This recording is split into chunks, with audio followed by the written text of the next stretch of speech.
Welcome to Conversations in Anarchy. This is Catherine Bleish, and I am so honored to be here. I'm feeling like my camera is a little crooked. I'm going to adjust it here. Welcome to another week. I cannot believe how many weeks have passed that we have been doing this amazing experience together. I want to say thank you. Anarchapulco is coming upon us very quickly, and we come together every single week to celebrate one another. I'm Catherine Bleish. I help to co-produce the Health and Wellness Stage, all things health and wellness, taking care of your mind, body, and soul. And I am joined today by some of my most favorite people in the entire world. It is my honor and pleasure to be here, as always, with Angel and David, and we have a special guest for you this week. We have mentioned this the past couple weeks, that in our final 4 countdown to the event, we are featuring some of our beloved speakers, and tonight we have Christof Melchizedek. So I would like to start with a round of introductions. Angel, if you wouldn't mind introducing yourself, then David and Christof. Hey, I am Angel Robinson. I am the co-producer of the Free Your Family Camp, editor of Anarchist Guide to the Galaxy. I am a co-creator, problem solver, copywriter, homeschooling mom, unschooling really, and lover of all things philosophy and anarchist. And as usual, I am so happy to be here with you all. David? Hey there, everyone. Yes, my name is David Rodriguez. I love freedom. I love Anarchapulco. And what I do is help parents remove their children from the school system. So focusing on intergenerational freedom is one of the ambitions and dreams that I have. And I love talking about freedom with all you guys. I'm producing the family camp stage at Anarchapulco this year with Angel, and co-wrote the Anarchist Guide to the Galaxy. So let's talk about creating solutions and getting out of fear after Christof introduces his awesome self. Hi, everyone. It's a great pleasure to be with you today. My name is Christof Melchizedek. It's a great honor to be supporting this beloved event, wonderful gathering place for a tribe to come together who's interested in greater liberation, freedom, and sovereignty. My role here at the event this year is they've asked me to come and support a little bit in terms of some of the visioning, which I have done. We have architected into place a beautiful theme for the year as Evolve, which is all about evolution, which we'll go into today during my little time with you here. Of course, I'll also be supporting with the design and the production of the opening ceremony and the closing ceremony. So this year, you will all be entering into a very high frequency field that you're going to see, sense, touch, and feel is very different. And we'll go into a little bit of that, all about how energy and vibration consciousness creates and shapes our reality in today's conversation. So it's a great pleasure to be with you here. And I'm not sure who I'm handing back over to now. Is it Catherine or David or Angel? Catherine, super. We'll hand back over to you, and I'll be back with you shortly. Awesome. Welcome, everyone. What we love about this community is that we are international. So please, write where you're from in the chat. If you are here in the Zoom room, write it in the chat. If you are watching us on Facebook or YouTube, we do have moderators who are watching. I see we've got Victoria in British Columbia. I just saw Delaware, but I didn't read the name on it. So I see these messages as they pop up. So do Angel and David and I, and we have a moderator watching, New Zealand, Christof, watching these comments in YouTube and Facebook and Twitter and all over. So please tell us where you're from and welcome to the tribe.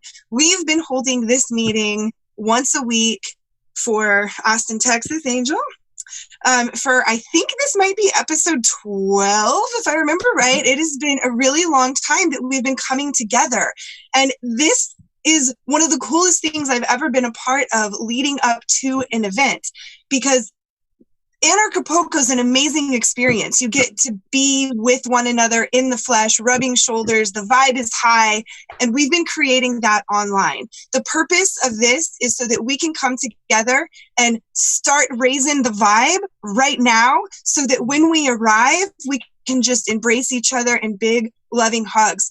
We really want to be able to talk about ideas that might be considered taboo year-round. It's easy to do when you're in Acapulco, Mexico, in a hotel full of like-minded anarchists.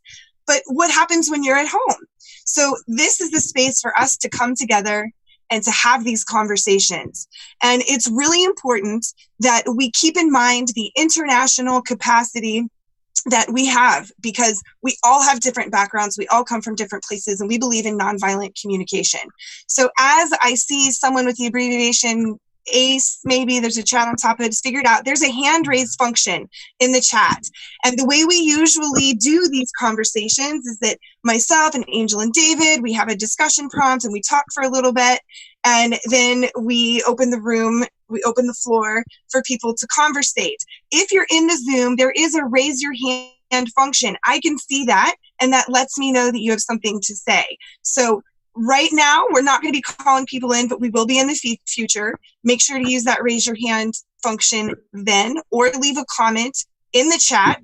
And if you don't hear me acknowledge it, it means I haven't seen it. So you need to leave it again or send a direct message to someone else. So, okay.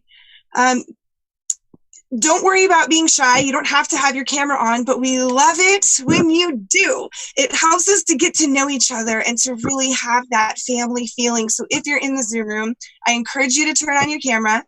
You don't have to turn on your mic if you don't want to. You don't have to say anything. But if we can see you and wave at you and blow kisses, it just makes us feel so much more united. And it's really special for me to get to know the username with the faces. So when I see you in Acapulco, I have that instant facial recognition. Ooh, that sounded creepy.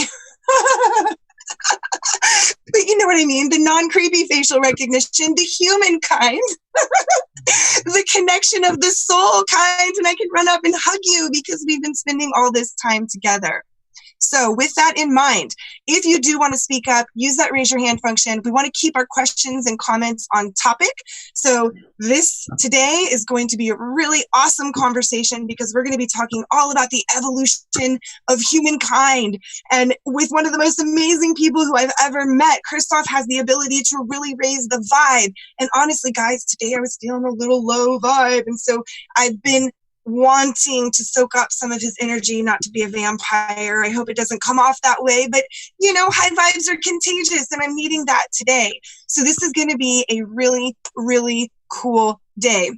Now, I want to remind everybody that we do have a read along that we've been using through this series, and it's called The Anarchist Guide to the Galaxy. David mentioned it earlier. This is a fantastic ebook that we created so that you could share anarchy with people who are maybe new to the ideas, or so you can explore these ideas and get a refresher yourself. So please go to anarchapulco.com and click on download the Anarchist Guide to the Galaxy and get access to that today.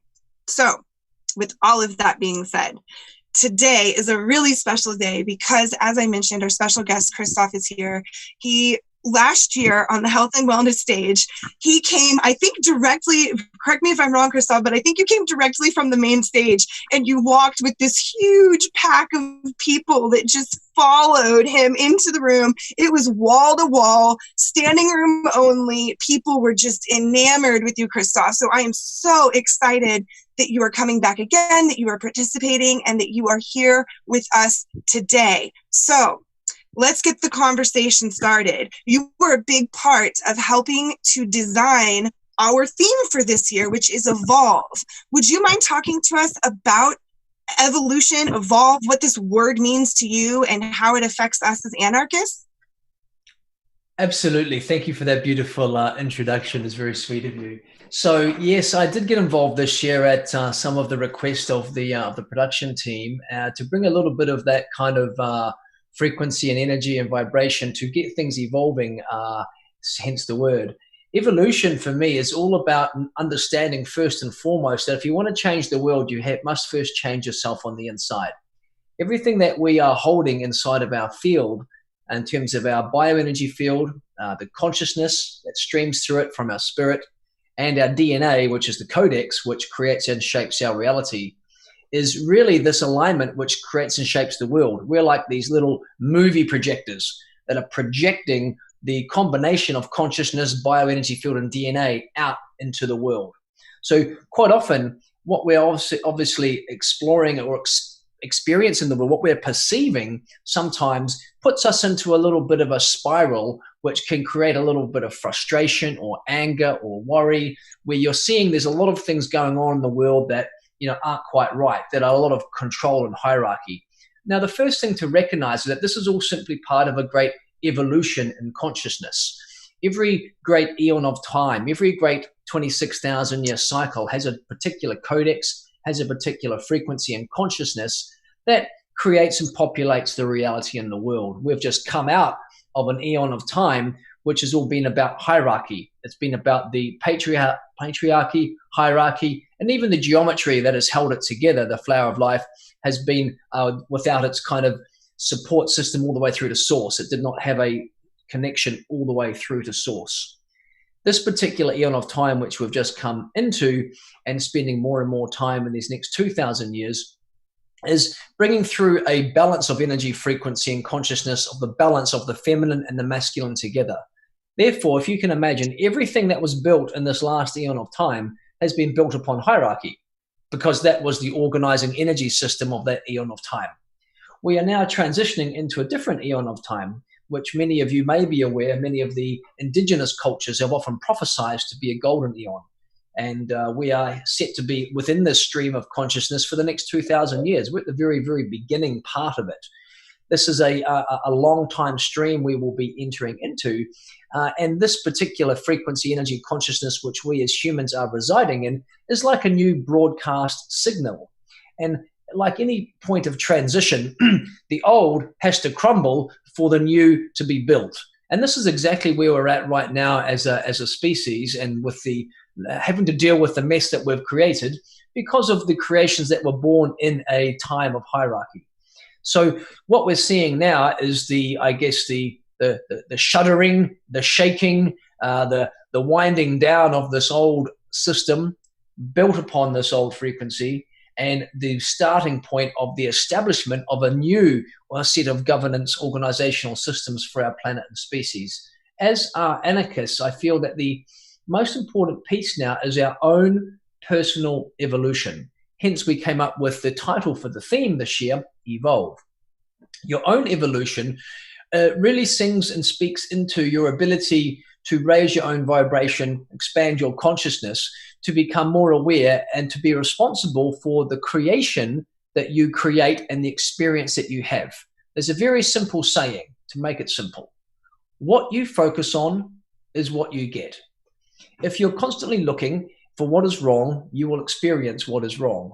If you want to create something new, you will have to create it first up in your feeling centers. Now, how this works is that your consciousness, biofield, and DNA work together. To make a metaphor, to make it simple to understand, imagine like a movie projector.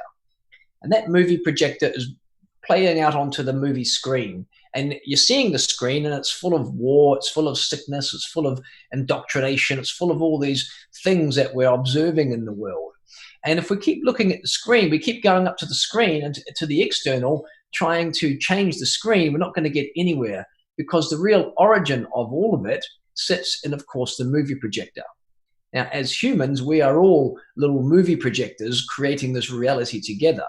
So what we do is we go into our own internal movie projector and start to tinker with what's on the inside. So first up, we have the film. And the film is like your DNA. Your DNA is the codex of creation, has an energetic blueprint letters to it. It has also a physical blueprint, 3.1 billion letters, A, C, T, and G, rearranged 3.1 billion times inside of every cell. And given you have 75 trillion cells or so, it's a lot of code. Enough code to go around the earth 5,000 times if you were to type it out on a computer. That codex is your programming script when the frequency hits the physiology. Now, your consciousness is much like the light that shines onto the film in the movie projector. But to go back to your DNA just quickly, think of it almost like you've got like a low quality roll of film. You've got the B-roll and you've got the Hollywood blockbuster. Because of the conditioning that we have all gone through, the vibration and particulation rate of our DNA is usually a little bit low to sluggish, so we have to keep enhancing it. And often we start off in life in the shadow states of our DNA, the shadow expressions, where the glitch is happening, we're not in flow, we keep experiencing certain things that are creating these glitches, creating these challenges or difficulties. The objective of of improving our reality is to upgrade our DNA by enhancing the frequency, by raising our vibration. The consciousness, imagine starting off with a consciousness like a little pen torch, of light shining onto that film, where you're going to get a very weak expression onto the screen, observing your movie of your reality. And then our objective here, as well as raising our vibration, is to expand our consciousness so that we keep re-establishing greater aspects of ourself that are still stationed in the higher dimensions, and bring all of that, whom we are up there, down into our physical vessel. Ascension, what you may have heard of, isn't about escaping reality or escaping the world. We're actually coded for biological ascension.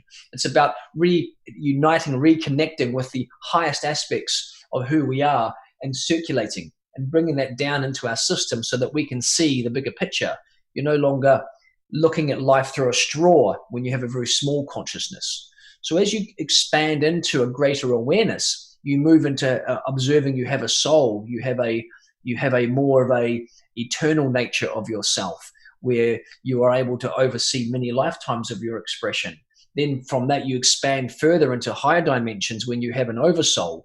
This is a group soul, the group soul from which you came, which is an even enormous field of consciousness.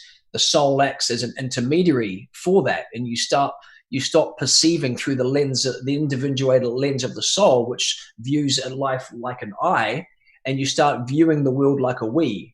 You start recognizing that we all come from a group soul of one unified consciousness, and we start seeing the world as a we, and then we keep expanding further into our avatar consciousness, which is seeing the world as a unified whole.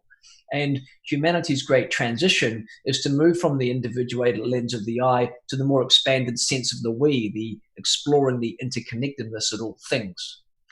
The lens on the metaphor of your movie projector are like your chakras. And your chakras are simply these energy portals which transport down the frequency coming through the 0 point field, the quantum field. These energy centers transport down the frequency, energy, and consciousness to go into the corresponding endocrine gland through the meridian network and through the nadi network, which circulates the frequency or chi through your system so that you can be in flow. When you notice blockages or distortions or ill health, this can often be created from the holographically programmed chakras which you have experienced in the first 7 years of your life. How this works is that in the first 7 years of your life, all your chakras are pretty much open. There's no edges to the edge of your chakra. There's no edges to your field. And whatever is going on in your household, I mean, just think back to those first 7 years, right? How chaotic or destructive, or that your own unique household was, your personal family which you grew up in, the culture and society. Well, all of your energy centers got holographically programmed to experience themselves in a certain way, and each energy center has a psychological functioning that ends up driving the perceptions and awareness of your biofield, and they end up being your perceptual filters that project your reality. So if these energy centers are a little bit dirty, like in the lens cap, the projection that you're making out into the screen is going to be distorted according to that belief system underpinning the perceptions.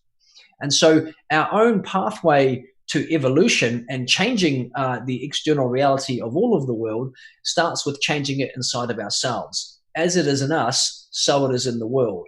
So when you are trying to come to the world with a lot of trying to resolve conflict with a lot of anger, that is going to be a mismatching vibration. The only way to create peaceful resolutions in the world in external conflict is to create peaceful resolutions in oneself, to harmonize and to override many of the schisms and the frequencies that we have all been conditioned to through our parents and through society, where we are simply, when we get angry, we are simply protecting painful wounds that we have collected when we were very young. In those early days, when our parents may have experienced anger towards us, we take that very painfully as a wound in our field. And that wound creates a little painful episode where a little fracturing off of your soul essence happens. And inside that energy consciousness in your human energy field is a trapped piece of pain, like a trauma. And this trauma here, sitting inside here, is creating all the schisms, all the emotional reactions that you end up coming into in life. Now, just to finish off, let me give one example how this can happen, so that you can then start taking this and exploring your own reality by owning your irritations and upsets. When you become irritated or upset or have resistance, you can rest assured that there's an underlying trauma or wounding that is playing out in your field that you're defending. You're defending any vibration that is coming into contact with that wounding or trauma. And the defense mechanisms that you have are resistance, lower self, wall, mask, ego, projection, are all just simply protective mechanisms that form a set of scripts to keep you safe. And so our role of evolution, so to speak, is to heal these internal schisms, these wounds, these imprints, by providing ourselves with the love, the healing, and overriding many of these things that have happened in our childhood. Now, to give that example, let's say, for example, I'm going to make up a scenario here that a young girl, age 5 years old, is witnessing in her family her father having lots of affairs, and then a couple of years later leaving the family dynamic and running off and doing other things around the world with other women. Very early on, she learns in life that the masculine can't be trusted, and the masculine is kind of perhaps not safe, it's unsafe, and it's often predatory in nature. And she ends up holding a little bit of victim consciousness, and she has her father wounding. And as this little girl grows into an adult, this frequency during the energy and vibration is held in her field, ends up creating the wound, and this wound ends up creating an attractor field for someone who has a similar vibration to her father. So she ends up recreating the patterns through the law of attraction, which you may be aware of, which like frequencies attracted upon like. And so the trauma that she has, which has been created by her father, ends up showing up in her life repeatedly in relationships. And then when her boyfriend or partner at the time ends up going away with the lads, all her anxiety starts kicking off because this was the sort of behavior her father had. And so it ends up creating this loop until we go in and heal the wounding with the father. Then what happens is that demagnetizes it clears the wound. It demagnetizes the neural nets that hold the thought patterns in place where the perceptions are in place.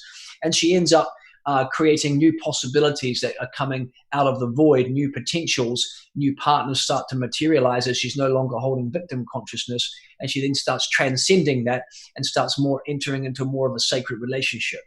So the point here is that rather than blaming the screen of what we're seeing in our life personally or what we're seeing in the world, we all take personal responsibility for our own evolution, and we start working on ourselves, on our internal schisms, wounds, imprints that we have been conditioned upon us. And each and every one of us has had this.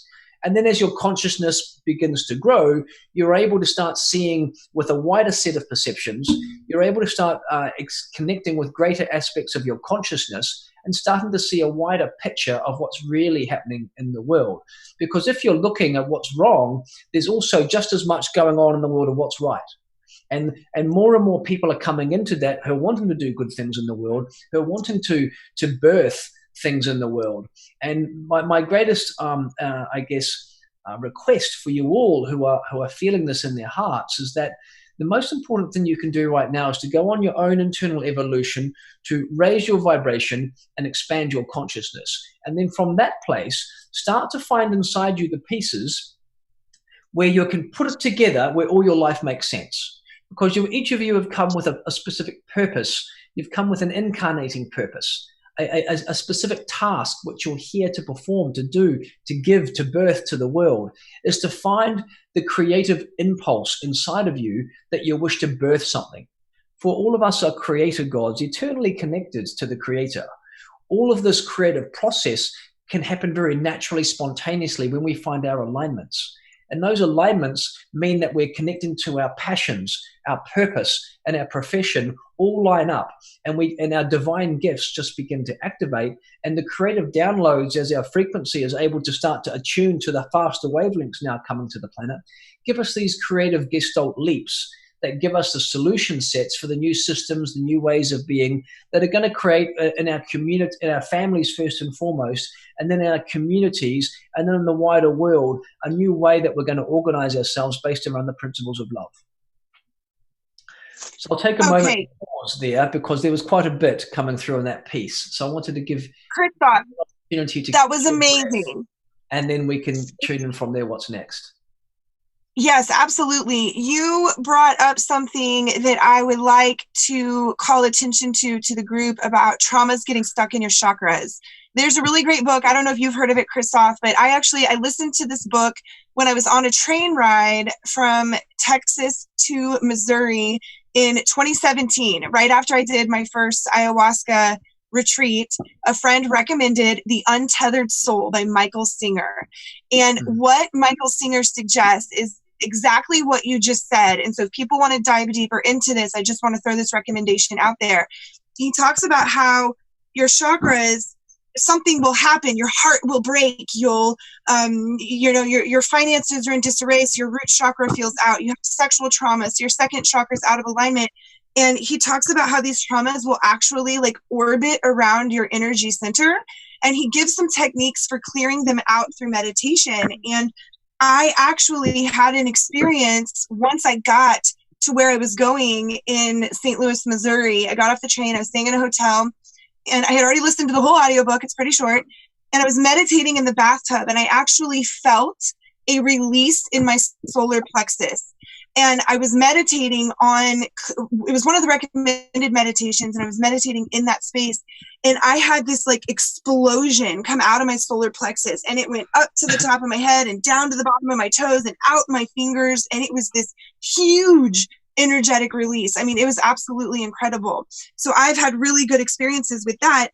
But I wanted to take what you're saying and see if we could bring it down to the practical for the people who are here. What are some tools? Because I hear what you're saying, and I've been trying so hard to rise my vibe and function in this space, and I'll get there for a couple days, and then something will knock me off my rocker like it did today, and then I'm mad and I'm crying and I'm upset and I cannot get out of this space. And so I'm wondering, are there some practical tools that we can utilize to get into that higher vibration and then either get back there faster if we fall off the wagon, or maybe not fall off altogether? That's a very nice question. Thank you. And a beautiful book reference, Untethered Soul, you gave to people. Wonderful resource. The first piece for everyone to recognize is that everything is energy, including the wounds that we're holding inside. So when you recognize that, and this is what happened to me when I was going through my awakening, it's been many long years of journey and cooking, is that energy medicine is the next frontier of kind of our health, vitality, and consciousness. So anything that you can look at in the energy arts is going to be of enormous benefit for you, because you're dealing with the root of where everything's at. You're just simply talking about slow wavelengths, which are the heavy emotions, versus faster wavelengths, which is kind of where you're in the more serene bliss.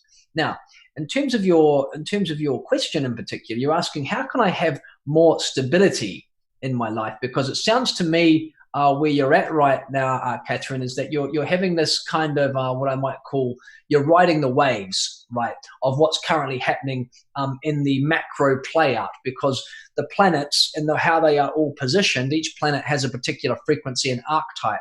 And depending upon when you were born, the moment that you were born through the birth canal or C-section coming into the world, you pick up the electromagnetic stamp and frequency of the exact galactic zodiac and what's playing out at that time.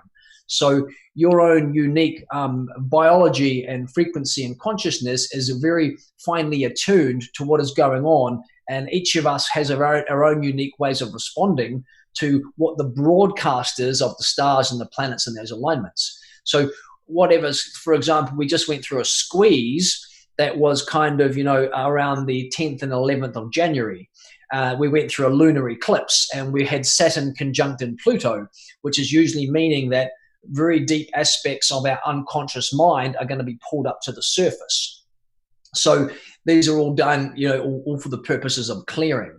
What happens in your evolution is that the more you keep doing the clearings and the more you keep becoming the investigatory reporter of your inner space, and you become the astronaut of your inner space, and you begin to take personal responsibility for your irritations and upsets. Here's how this works.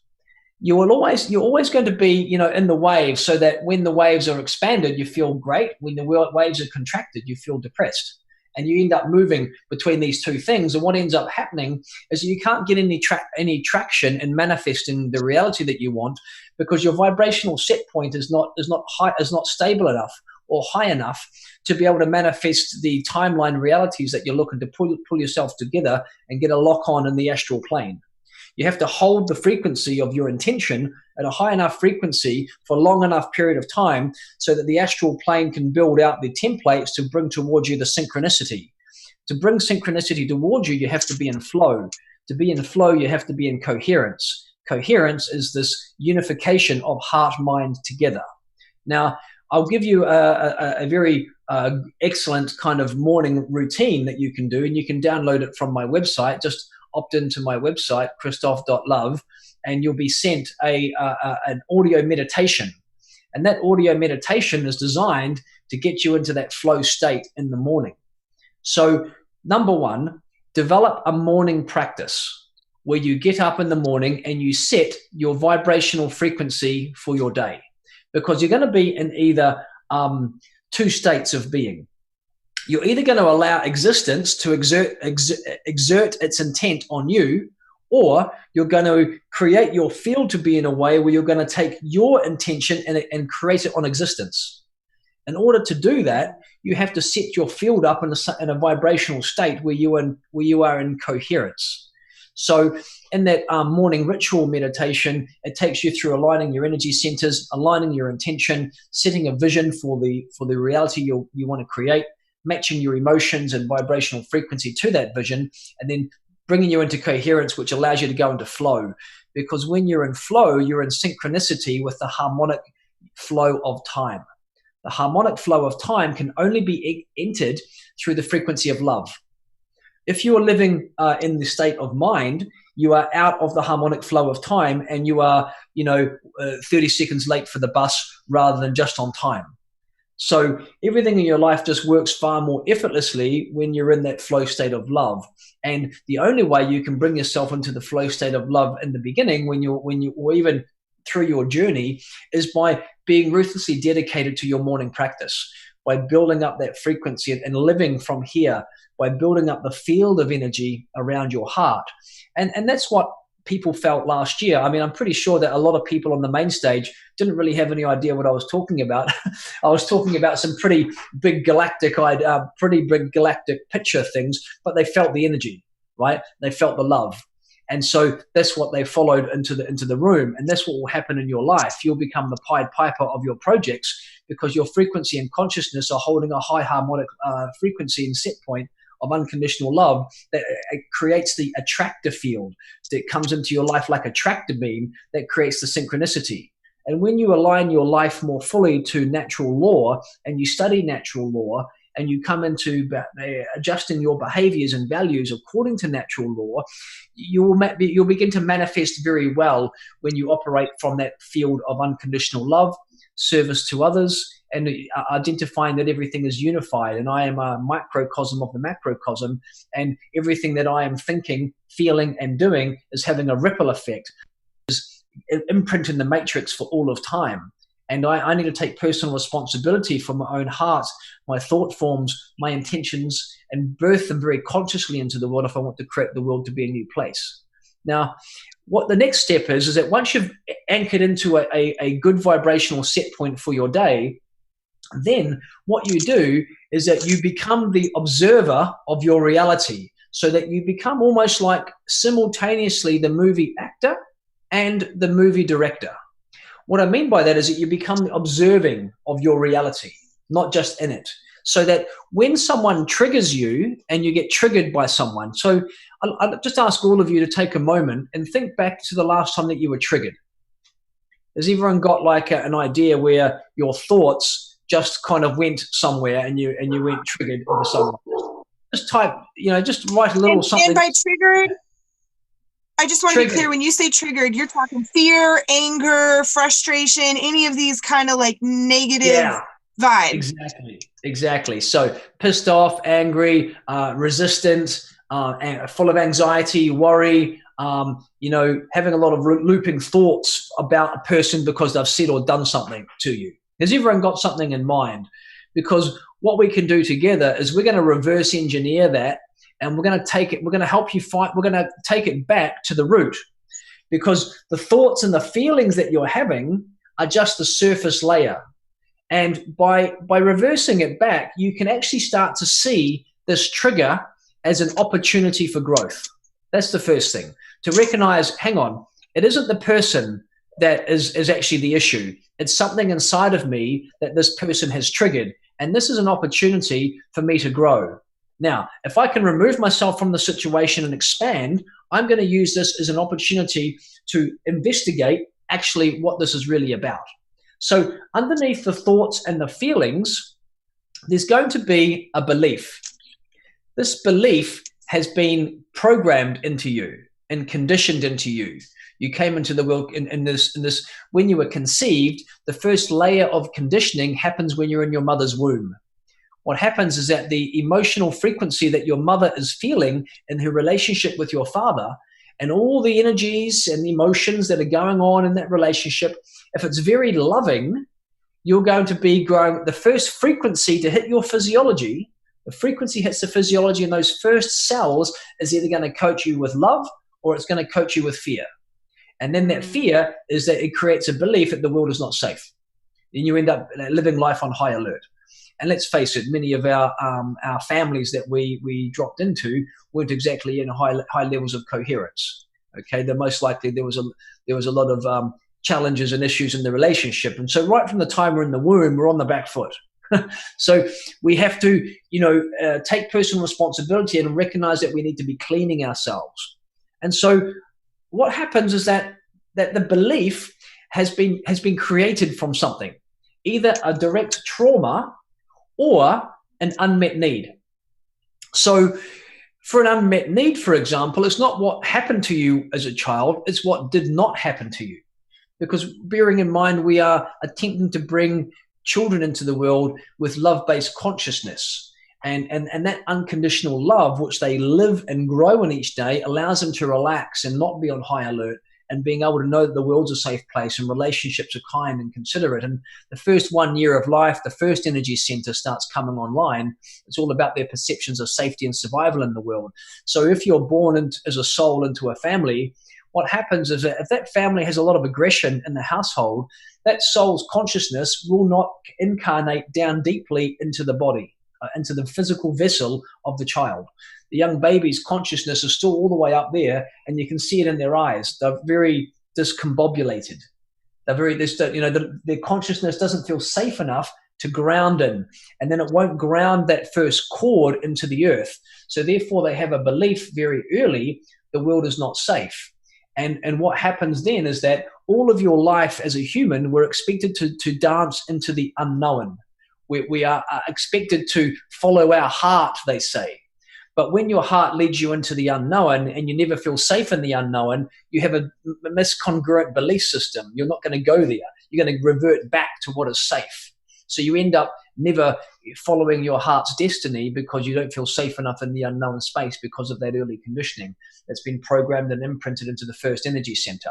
And then as they become 2 or 3 years old, we end up, living from, the second chakra begins to be programmed, which is all around community, connection, belonging in our family, in our tribe, sensuality, sexuality. What that relationship is it divine sensuality between your parents? Is it distorted? Is it a family? How's the family dynamics all playing out in the second? And then as you get older into your 4, 5, 6, 7 and beyond, we're into the third energy center, which is programming around your sense of self, self-esteem, self-confidence, who I am in the world. And if your parents don't give you that beautiful, loving reinforcement to your life, and they are perfectionists, as an example, many parents are pushing their children on and on and on to get better grades, better this is never good enough. is that you end up having these perceptions where you're not good enough. And so you end up needing to assess how other people's opinions are of you in the world. And you always end up running your decisions through the filters of other people, where you end up looking over your shoulder, worrying about what other people are thinking and feeling. So you can't truly follow the flow of what you really want to do in the world, because you're always filtering yourself against what others' perceptions are. So you're subconsciously seeking approval because you never got that approval from your parents. So all of these things get these set points layered and conditioned in. And these are all the lower energy centers of the first three that I've covered. First chakra, safety and survival. Second chakra, community, connection, belonging. Third energy center, self-esteem, self-concept, are really where the great pieces are of your self-growth, of your own evolution. So when that irritation comes, oh, I'm triggered. Okay, what's underneath this? There's a belief. I'm not safe in a relationship with the masculine. Okay, well, where did this come from? This came from an unmet need. Okay, which energy center is the theme of this? Okay, it's probably maybe the third energy center or the second energy center. And then you start dropping down deeper and going into the belief, the unmet need corresponding to what energy center you think it is. And then underneath that, there's the wound. And the wound is the core. That is the core from all deviation from which everything else is built upon. So what happens is that your belief systems are like filters that are filtering out all the frequencies, like a radio will filter and tune to a particular radio station, is what your beliefs do. And you end up perceiving a reality in a certain way to confirm this belief of the world that is simply not true, that is actually protecting a wound. It's a false belief. And you end up deviating from your true self. And this little piece of fractured soul essence is held in isolation. And you end up losing a little piece of yourself from that childhood. And our path of growth is reintegrating these little parts of our soul essences and integrating them back into our consciousness, so we can move from puzzle to picture, from being fragmented to being whole. And the way that you do that is you become the investigatory reporter of your irritations and upsets, and then do the necessary healing work on the deeper elements, where you may need to start to work with a therapist. You may start to need to do some energy work based around these particular areas. You may start to need to do some reprogramming of the heart-mind field of the belief systems. And all these are kind of energetic type psychologies and energetic tools, and many of which I will be sharing. So I'll be teaching in a workshop, I believe, at the event, how you can reprogram, yourself using some of these energy consciousness tools that the world is birthing full of right now. And you end up finding your way by trying on things. And what happened to myself is I was always very committed to make this an exceptional life. And very quickly, not very quickly, it took me quite a few years, but at some point I recognized that the biggest yield in terms of results came in the realms of energy medicine. And so then I became obsessed. For my first career was in the health consulting, personal training, fitness field. And so I was always very working with physical templates anyway. But when I started to work out that energy fields were actually the causal reality to everything, I became obsessed with working on my energy field. And I noticed immediately amazing results begin to happen in my life. And my life over time began to merge towards the vision I always had for my life. And each and every one of you here has a vision for your life. Some of you are living in alignment with that. Some of you are happy with the full expansion of how it is today. Many of us still feel there's more.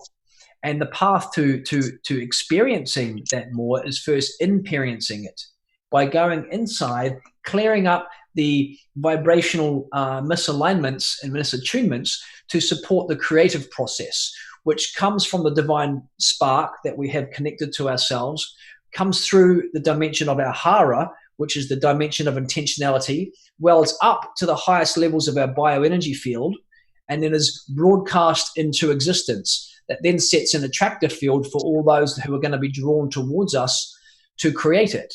And then once the creation happens, that frequency returns all the way back from the field into the hara, into the core star, so that we may create more light in ourselves. That is why we are here, to birth creative projects and bring that energy back into ourselves to reconnect and strengthen our core star, our divine spark of consciousness.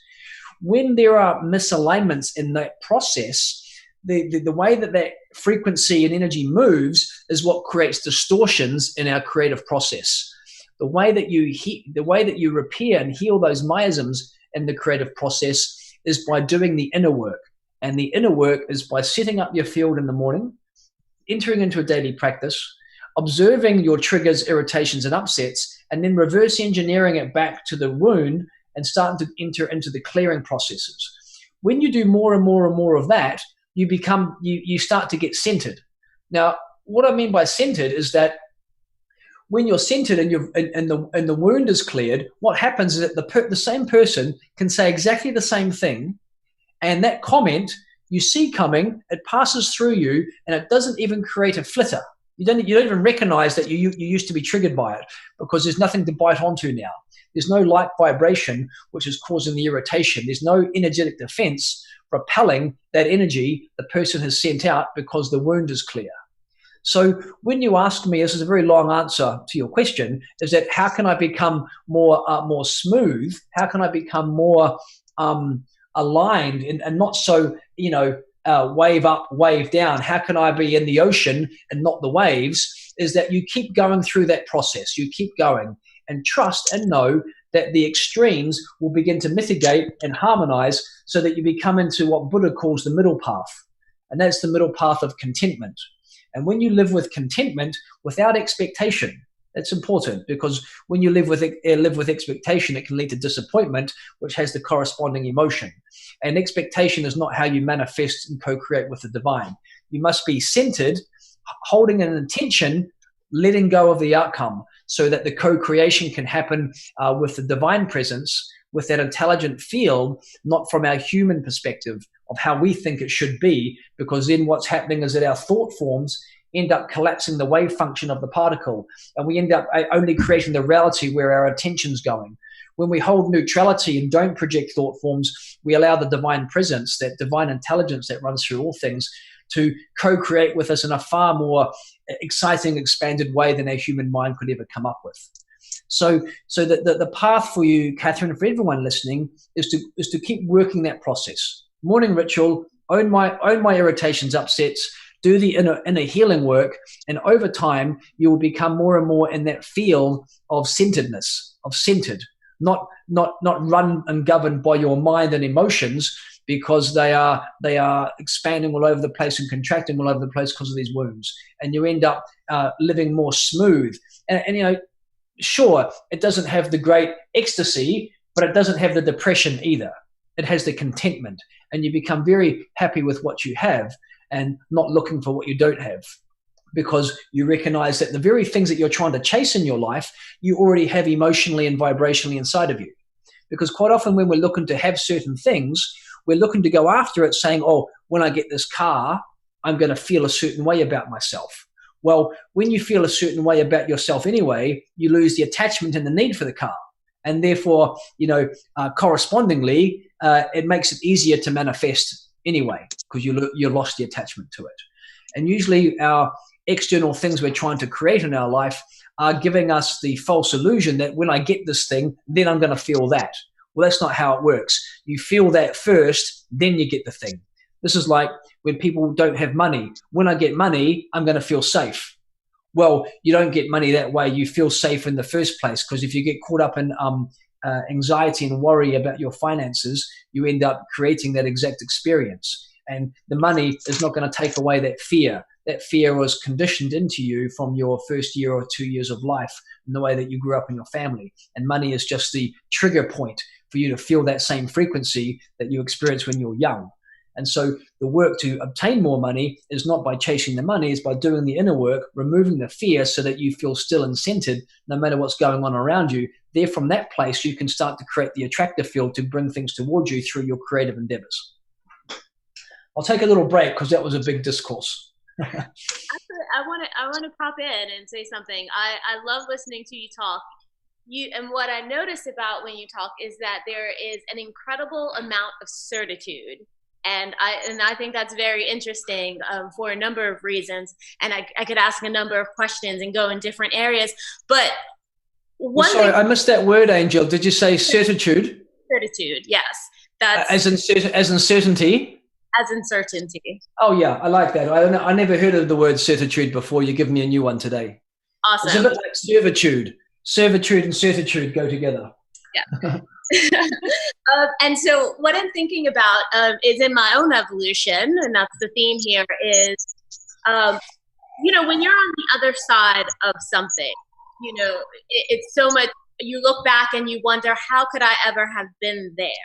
It seems like such an easy decision once you make a change. But when you're on the other side, it doesn't. It really doesn't. And so you have all of this certitude, and people might be hearing you, and like rationally, we're on the same page with you. Yes, yes, yes. But how does one break out of those bonds? And I'm wondering, and I have a specific question because for me, I know how it has happened. I wonder what you think about the idea of plant medicines, because they really are able to shift your perspectives and stop the narratives or the storytelling. So I would love to hear what you have to say about that, and especially in this new this shifting paradigm where organizations like MAPS are out there and doing a lot of work in terms of promoting those plant medicines and MDMA and just treating PTSD. Yeah. But really, what they're treating is the narrative, the over and over, the thing you're telling yourself that stops you from being able to reach this certitude in perspective. Great question, Angel. Thank you. I'll answer it in a couple of layers as best I can. Why I'm so certain is because I've lived through it. I've gone through it, and everything I'm sharing comes from a place of direct experience. And I teach this stuff also. I have a neo-shamanic school, a neo-shamanic society, school of healing and leadership. So I teach the healing arts, and my path has definitely been working a lot in the past with plant medicines. I've taken a lot of groups to the Amazon, taking a lot of groups, for many years I was taking iboga sessions with people. I was doing ayahuasca for a lot of years down in the jungle of Amazon. Now I'm working with more elixirs, which are more from the Egyptian lineages, which have just made their way back to the planet. I'm setting up, along with a small team of people, our first center that's more a psychedelic medicine center in Mallorca. So I'm very involved in this world, and what I'm noticing on the template level, the macro level, is that this industry is about to blow wide open in this next decade, because the pharmaceutical companies are researching, spending money in, and what people are starting to recognize, okay, well, actually, this actually works. This is something that does work and creates a shortcut. Now, it's not for everyone. For example, ayahuasca is quite extreme, and I would never recommend doing it unless you did it in the proper setting, in the right context, with the right facilitator of care. But it does provide accelerated leaps forward, because depending upon the different medicines you're working with, and I can talk at length about the different types because I've worked extensively with them all. I'm all about getting the biggest yield for the smallest effort, right? That I can. And I was one of my pathways was moving through it very quickly because of the amount I had done. I was heavily conditioned. So ayahuasca, for example, allows the uptake of DMT. The ayahuasca mixes with chacruna, and chacruna allows the MAO inhibitor, the DMT, that gets released and utilized in the brain. And what DMT usually is about is usually DMT only it gets made and you're allowed to uptake in your brain at the moment you're born, so that your consciousness can come in. And then when you die, the same, the MAO inhibitor is released so that your consciousness can leave the body and go back through the veils.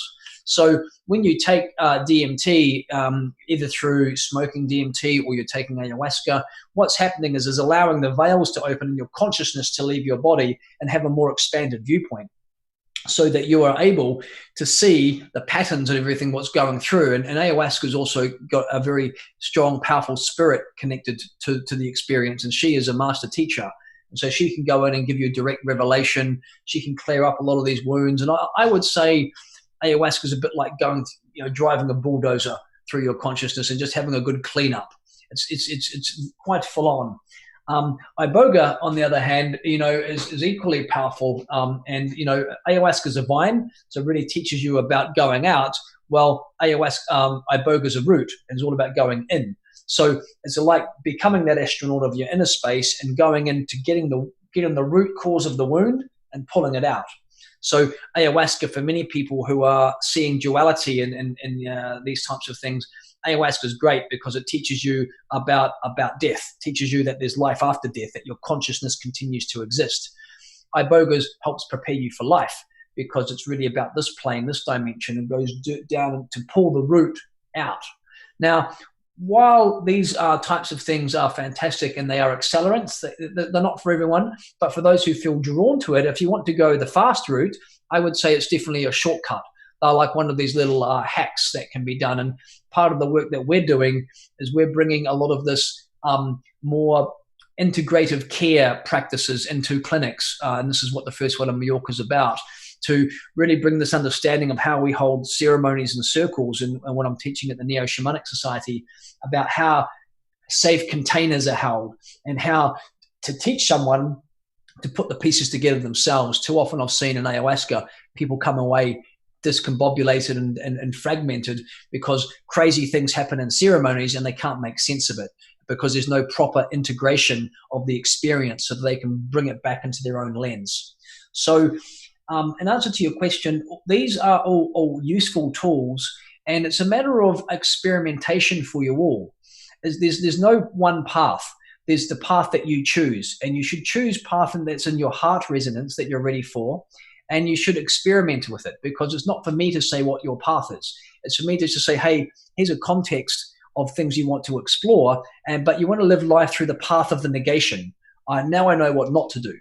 Right? And that's the way to live life. You experiment, you try, okay, this worked really great, I'm going to keep doing that one. Or this one over here didn't work good at all, that's not for me, but at least I tried it. To live your life only from your own personal direct experience, and to make decisions based upon heart.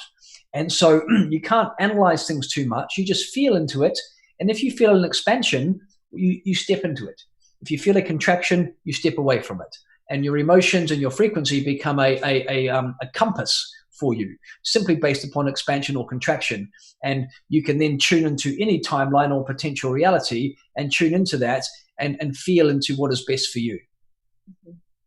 Yeah, I'm glad that you said that. And just, this seems like a good time to just mention that at Anarchapulco 2020, if you feel called to it, there are going to be plant ceremonies and shamans, and I believe that they are going to try to create a safe container. So it might be the expansion that you want to step into. So head to anarchapulco.com and check that out. But I hear one more piece on that is that would be like putting your toe in the water to have an experience like that. And if you're new to it, it mightn't be a bad shout. Okay, so it's excellent to try it on. If you want to go deep, you really need to go to the Amazon. If you're talking about ayahuasca, you need to go to the home of it and go on what's called a dieta. Okay, a 15-day, 2-week, 3-week program. That is really when you can completely change your life in 2 or 3 weeks. So that it'll take you a year to integrate. But in a year, your life will be completely different. And going to Anarchapulco and experiencing these things is wonderful. We actually have one that is not so psychedelic that we've just announced. Actually, I just confirmed with Jessica, with dear friends of mine I've invited to the event, Reagan and Wanpa. We're doing a Cacao ceremony. Now, Cacao is a wonderful tool because it's chocolate, right? But it's heart opening. So we're going to do a large scale ceremony one evening to drink Cacao together and come into a coherent field, so you can really feel love. And there's a lot of dancing and there's music and a lot of fun goes with it. So it might also be something to explore. It's going to be totally free. We just want to gift it to everyone to give people an experience of a unified heart field. I will be there for that, for sure. Right on. Me too. I love cacao ceremonies. I really, really enjoy them. I did one at a women's circle last year where we did a rainbow chakra clearing, drinking cacao at the same time. It was a really, really fun experience. And I just want to mention last year, so I've done ayahuasca in Peru. and I've done ayahuasca in Mexico, and I did DMT with our shaman, Leela, last year. And it was one of the most profound experiences of my life. He is from the Amazon. He was actually struck by lightning, and I believe his father was a shaman as well. And I will say, by lightning, that's like very prophetic. Yeah, right? Going to Peru, going to the source, going to the Amazon, that is an experience that is completely uncomparable. I mean, there are no words to describe what a profound experience that is, and I highly recommend it for anyone. Also, having that little dip in your toe in the water, like you mentioned at Anarchapulco, for me, having Leela there to guide through the ceremony. I mean, I just want to give you guys a little perception of what this was like, because I think if you are even slightly interested, it is so worth it doing this.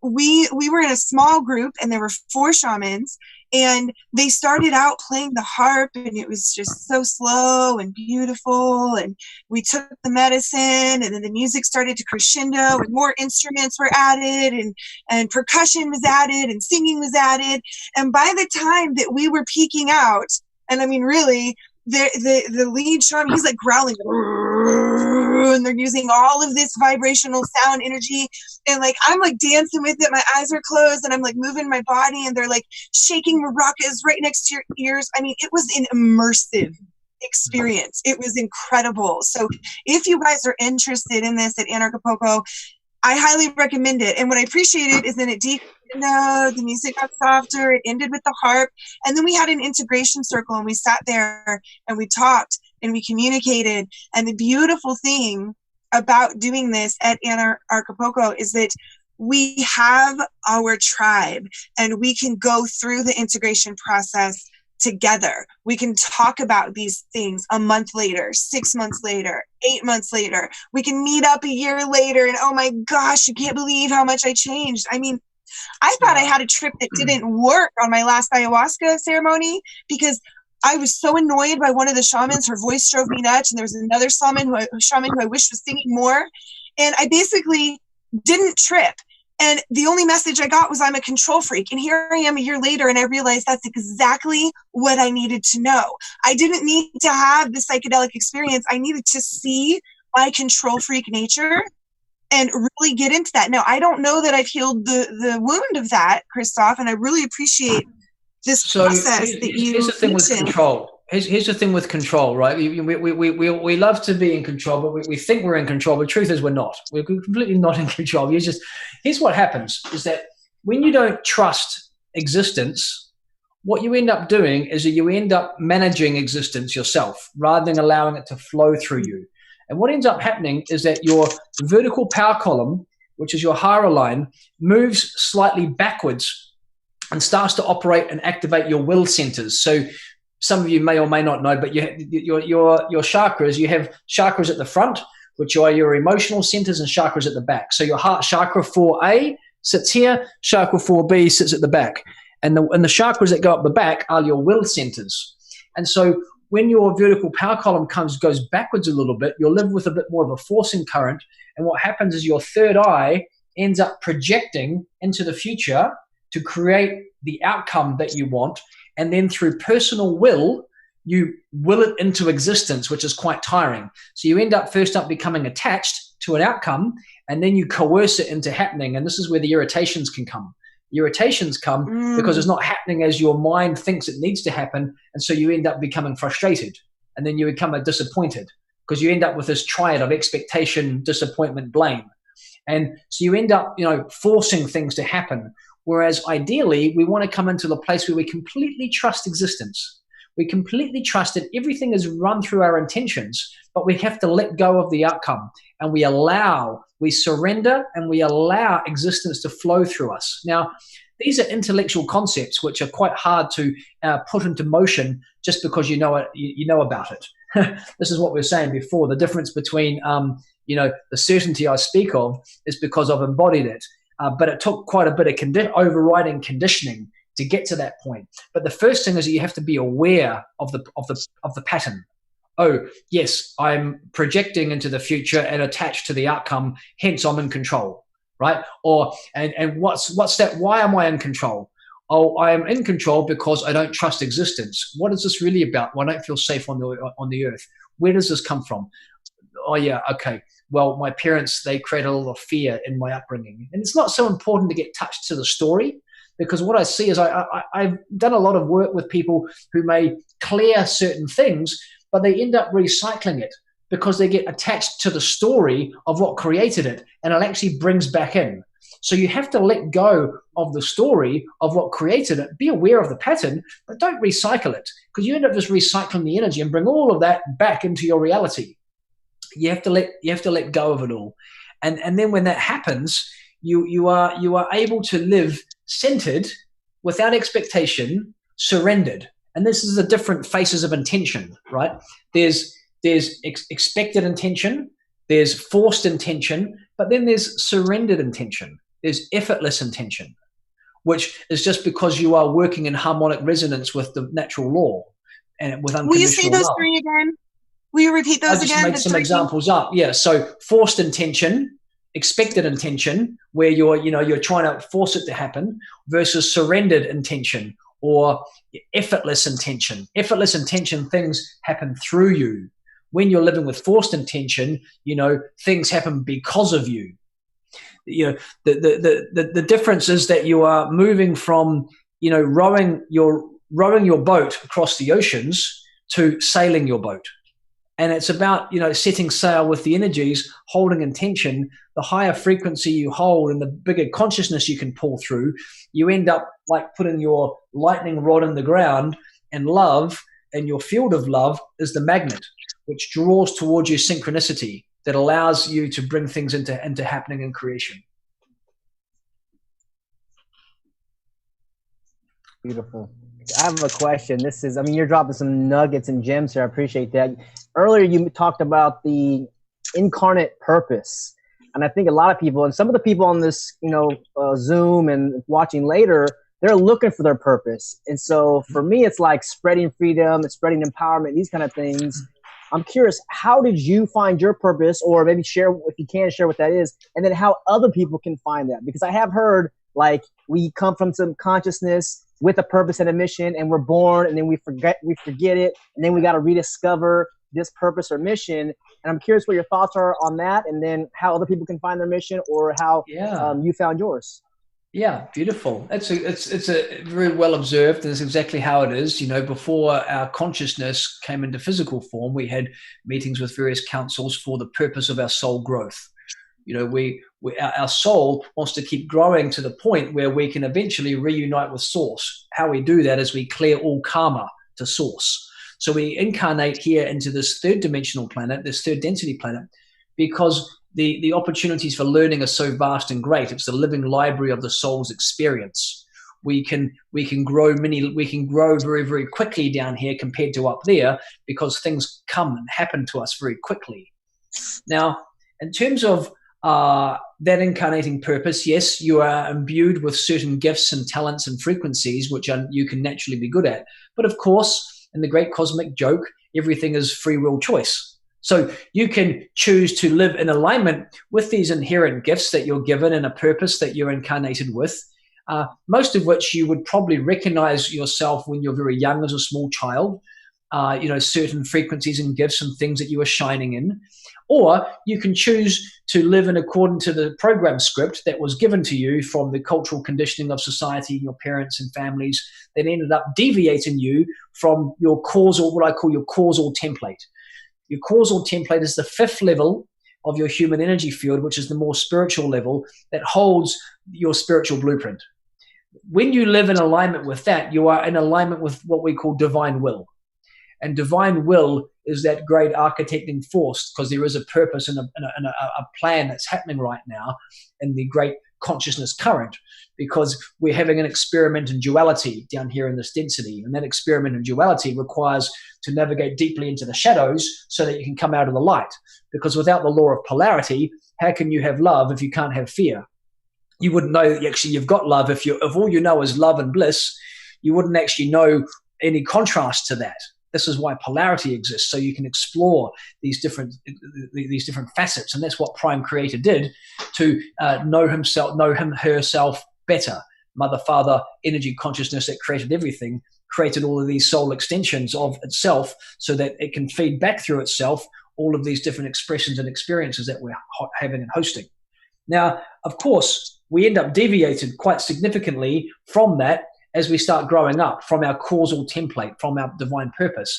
And as we get to a certain age, we start to grow in maturity, where it becomes important that we're no longer living from the ego needs of safety and survival, sex and power.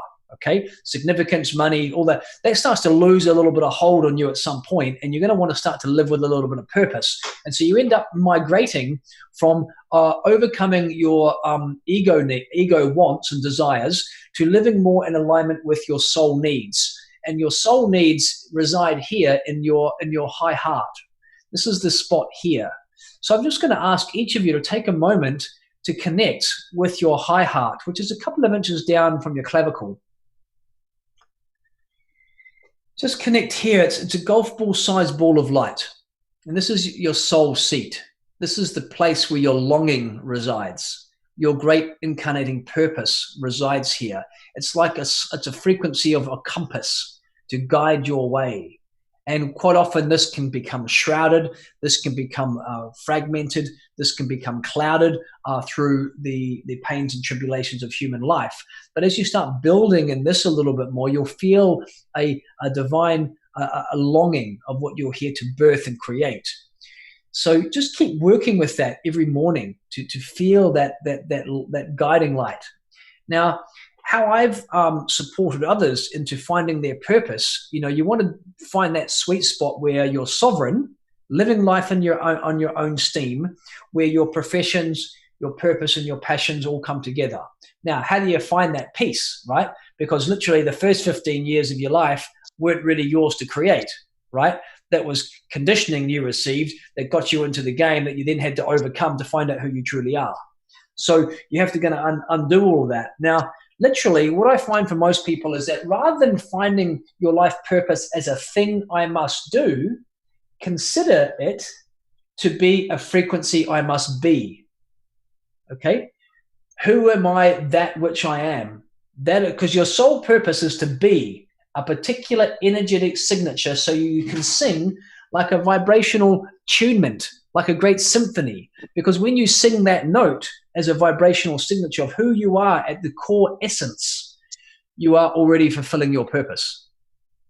Your true purpose is to fulfill the frequency that which you are. So you're redoing the layers to find that sense of being, but then you want to take that being into action, right? So how do I want to take this being into action? So what I do is with people is I often say to them, well, here's a little example that, I'll just give you the script for now, and you can go and map this out later. What you do is you write, get a big piece of paper and you draw a line in portrait. So like, across the page, big piece of paper across the page, and you put your date of birth and you put today's date. And at the bottom, you write down all the timeline of all the challenges, the pain, the obstacles, the difficulties, the challenges that you've had in your life. You write everything down from the moment you're born. How was that growing up? Was it a difficult birth? What was it like in the first year of life? What did my parents tell me about? Go all the way through. And you want to build all that out. Then take some space. And then write down on the top the same timeline, but then a la positive. What skills, abilities, talents did I achieve? Did I obtain? Did I get? What are my core skills and talents? What did I experience that gave me a gift? And then you take some space. Then you go back to your thing a couple of days later, and you can take a look at how the challenges actually gave you many of the things that you needed down the line that you grew from. Because what happened from that challenge is that when you overcome a challenge, you generate what I call a codex. A codex is a change in your DNA. So a challenge that comes to you is a test, right? And you have to overcome the test. And the test to overcome it is that you end up transitioning out of that challenge, and you've got the code to learn how to do it, to know how to do it. It changes your DNA. It changes the letters A, C, T, G, and their positioning, which creates the program scripts for your life. So very naturally, you're going to be automatically, able to support people through those same challenges because you've directly experienced it yourself. And then what you do is you take a look at the skills, abilities, and gifts, and you take a look at some of the, not necessarily the jobs or the roles you have played per se, but the skills underneath those. What skills did I learn from this time in my life? What skills, was it people communication skills? Was it all of that? And then what you do is that how you assign meaning, and that's all purposes. All purposes is assigned meaning. What you do is you go back to some of the difficulties and challenges or some of the issues out in the world, something that you're deeply passionate about. And this is a little bit of the dark side of leadership, something that you're fundamentally pissed off about and you want to change in the world, right? And you find that thing that is going to juice you, because really your purpose is never about you. Your purpose is always in service to others, because it becomes a calling. It becomes a calling, and how may I serve my source? How may I serve humanity? How may I serve my community through my direct experiences of my own life? So in order to find your purpose, you have to go within. It's not suddenly getting a shiny ball and go, that's it. What I have personally noticed is that consider it more like a path, and I call it your life path. And your life path starts off very broad and wide. And over time, you start to walk over to this side of it, and you come off your path a little bit. You know when you come off your path.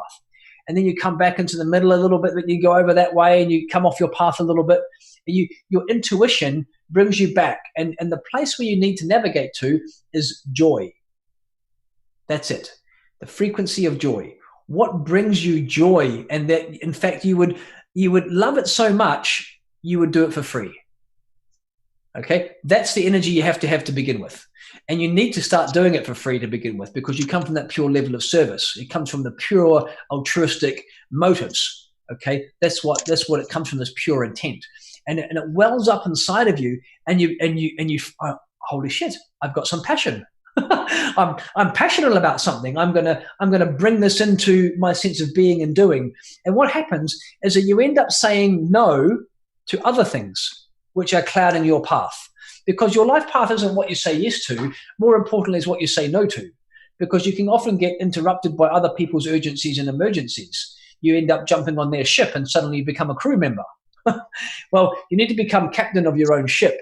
And this means learning what to say no to, so you can stay on the narrow path of your life path, which is the place of joy, which brings you meaning through overcoming obstacle, and that you have direct experience of. And in all of that, then you find your sweet spot, and you end up then about managing your path by visualizing your golden path and steering your consciousness and your physical form into it, by discerning what is in alignment with my path and what is a distraction. Because trust me, the other spirits who are playing the opposite side of the fence are going to throw plenty of temptations and distractions at you. Okay, so you're overcoming your egoic deficiencies, right? And overcoming desire is an important part of this path, so that you don't get tempted down the shadow paths, the shadow lands just outside of your path. You end up transitioning above that, and you live in alignment with your guiding light of your heart's compass, knowing that my role is to be joy, to be love, to be solving challenges for people based upon the experiences I have had myself, and to bring my divine gifts, either divine love, divine order, divine expression, all of these ways that I can be naturally, just turning up in the world, where I can't believe I'm even getting paid for it, because it's so simple. I don't even have to prepare. And myself, to bring back to my own finding, David, I was blessed in that I had that guiding compass early on. And my first iteration was into the training arts, personal training. And I was on my path then. And it was always working, because I loved what I did. I was passionate about it, and I was working on the physical body, working on health and vitality. And then that path just became more and more streamlined, so that as I matured in age and consciousness, I began working more on the higher principles of what governs someone's life, not just health. I began working on energy, consciousness and ultimately spirituality, which is where I spend most of my time now with the leaders that I work with, is all about bringing them into these alignments. And that was a process. It wasn't an epiphany. Okay, so you have to recognize that your pathway to your path will most likely be a process, but the process will be a joyful one. And anything that's not bringing you joy, you can rest assured it's not your path. And therefore, the suddenly these little epiphanies may come, but don't expect your whole reality to change because suddenly you find the piece what I'm supposed to do. Remember, it's not in the doing, it's in the being. And then it's having the confidence and the trust in the divine presence till I can safely put my foot into the unknown space and trust that the universe will support my intention, because this is a loving creator that is here to support my loving expressions and creations and service to others. And I can promise you this, if you haven't directly experienced it yet, I want to tell you from my own experience that whenever you have pure intentions to serve other people, all the resources will be given to you to do that, to support that. And all you have to do is overcome your fear of the unknown. How am I going to pay for this? This is the trap. And what happens is that you get caught up in the mind. And so the big task for us is to heal the internal pieces with us which do not feel safe in the unknown. And all of us at some point have to make the leap. We have to jump off the cliff to see if we will fly by trusting the divine. And usually how this works is that you have to close one door before the other one will open. And you have to step on the path before the path will present itself, before the doors will open for you. It's part of the test of the universe, the test of faith. Okay, and when you do, it starts off smaller. Okay, because the divine presence is suddenly not going to give you all the resources to solve all the problems in the world. You have to earn it. It's kind of like a video game where you're up-leveling yourself by doing the smaller things first. And so when you begin, you start with your immediate community and you begin supporting that. And then literally the resources are given to you when you have that pure intent. All is given to those that give all. All you have to do is to trust that truism. I'm blown away. I'm loving it. Go ahead, Angel. I was just going to say, I kind of want to put Chris in my pocket and be able to put it out. I know. Will you come live in my house with me? Well, I need you every day. But seriously, I feel like I'm going through one of those tests right now, and I really needed to hear this today, and I want to say thank you for that. Now, yeah, one last piece on this one, because I think it's pertinent to everyone. You're right. These tests, they're going to come. And I still go through them myself. My current test is to manage my state. I don't handle stress nearly as well as I used to, and I end up becoming, and certainly there's a lot of things coming at me right now, that are the universe wants me to bring through. I have to manage my state. Now here's the oxymoron of the test. Okay, this is what you're going to experience, Catherine. What I've been experiencing. You have to go and do the opposite thing that your mind is telling you to do. Okay, so ooh, that's scary. Okay? So this is where you have to default to the opposite. So for me, I need to go and spend more time on I need more time to work. Okay, and now because of all the pressures of the various different projects that are coming at me, it's thick and fast. Actually, I have to go do the opposite. So I have to not work. I have to leave. Yesterday I went and had a thermal spa instead, because I could track that congestion was coming back. Now here's the key piece. The smartest people on the planet don't manage time. They manage their energy. Okay? So when you start to manage your energy in the same way you try to manage time, everything shifts. So you've got to manage your frequency. But the key piece I wanted to share with you, Catherine, was from that lesson, I recognize it in myself, and I have the tells. I feel it here in my chest, and I feel it in my jaw when the tense and stress and tension comes. And I'll share with you what happens to me. In the grand existence, there's the loving creator God. Then, of course, there's the shadow consciousness fields, the demiurge, or these other big consciousness AI fields that are running through humanity. Literally, I start tuning into the other frequency of the forcing current. And the forcing current is the patriarchy and the hierarchy. which I used to live a little bit in when I was younger and even when I was older, until I started to recognize it. So I can't operate with that same yang masculine anymore. I have to come into this beautiful balance between the yin and the yang and to operate with my more feminine self. And so the most important rise of the feminine in the planet is not the rise of the feminine to empower females, it's the rise of the feminine inside the masculine. This is what's so needed right now, so that the men can come into the feminine nature of ourselves and live more balance between our heart centers and mind.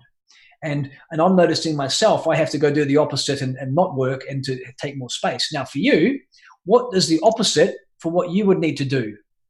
What would be your piece, Catherine?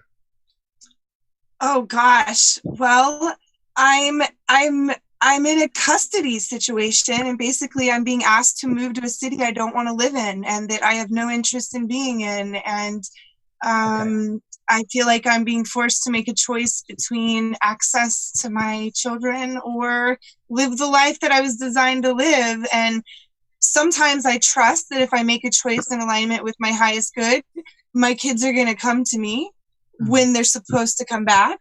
And then sometimes I jump into fear and I think, well, I better go and drive them to that school that they're being forced into and, you know, participate in this system that I'm being required to, you know, like, and so I'm like jumping back and forth between feeling like no one can dictate my life path. I'm going to magnetize what I need toward me. And, oh my gosh, I'm so scared. I need to just do what I'm being asked. So in this regard, it doesn't mean the external reflection of your environment. It doesn't mean, oh, I have to go do the opposite by going to this place. What for you it means is I need to do the opposite of what fear is telling me, right? I need to go inside and listen to my heart and tune into my heart and feel that loving guidance that I am receiving and trust that all is going to work out finally as long as I tune into that and I live in that state. Because if you live in fear, you end up creating it, because what happens is your mind creates the very thing that you're not wanting to happen. So you have to keep steering yourself back into your heart field to expand into the frequency. And what you end up doing is you end up shifting timelines. You end up creating a new timeline for yourself based upon this new frequency set point, but you have to have it anchored as your default state. You're more often in it than not in it. And this is why your morning practice becomes such an integral part of your self-management of your vibrational frequency. So for you, I used to have a morning practice and I fell out of it, and I could feel the chaos of that. Yeah. So what tends to happen is when life gets very busy, one of the first things to go is that extra time we spend for ourselves in the morning because we've got too much to do. Well, you need to be able to create that space, because you end up setting the container of the frequency in which you're operating in. So for you, doing the opposite means not listening to my mind, listening to my heart, and putting in place those core foundational behaviors, which is going to allow me to listen to my heart more easily. Because when that starts to resonate inside of you, you will soon drown out the noise of the mind, because you're living in the heart field. You see, wherever there is love, there cannot be fear.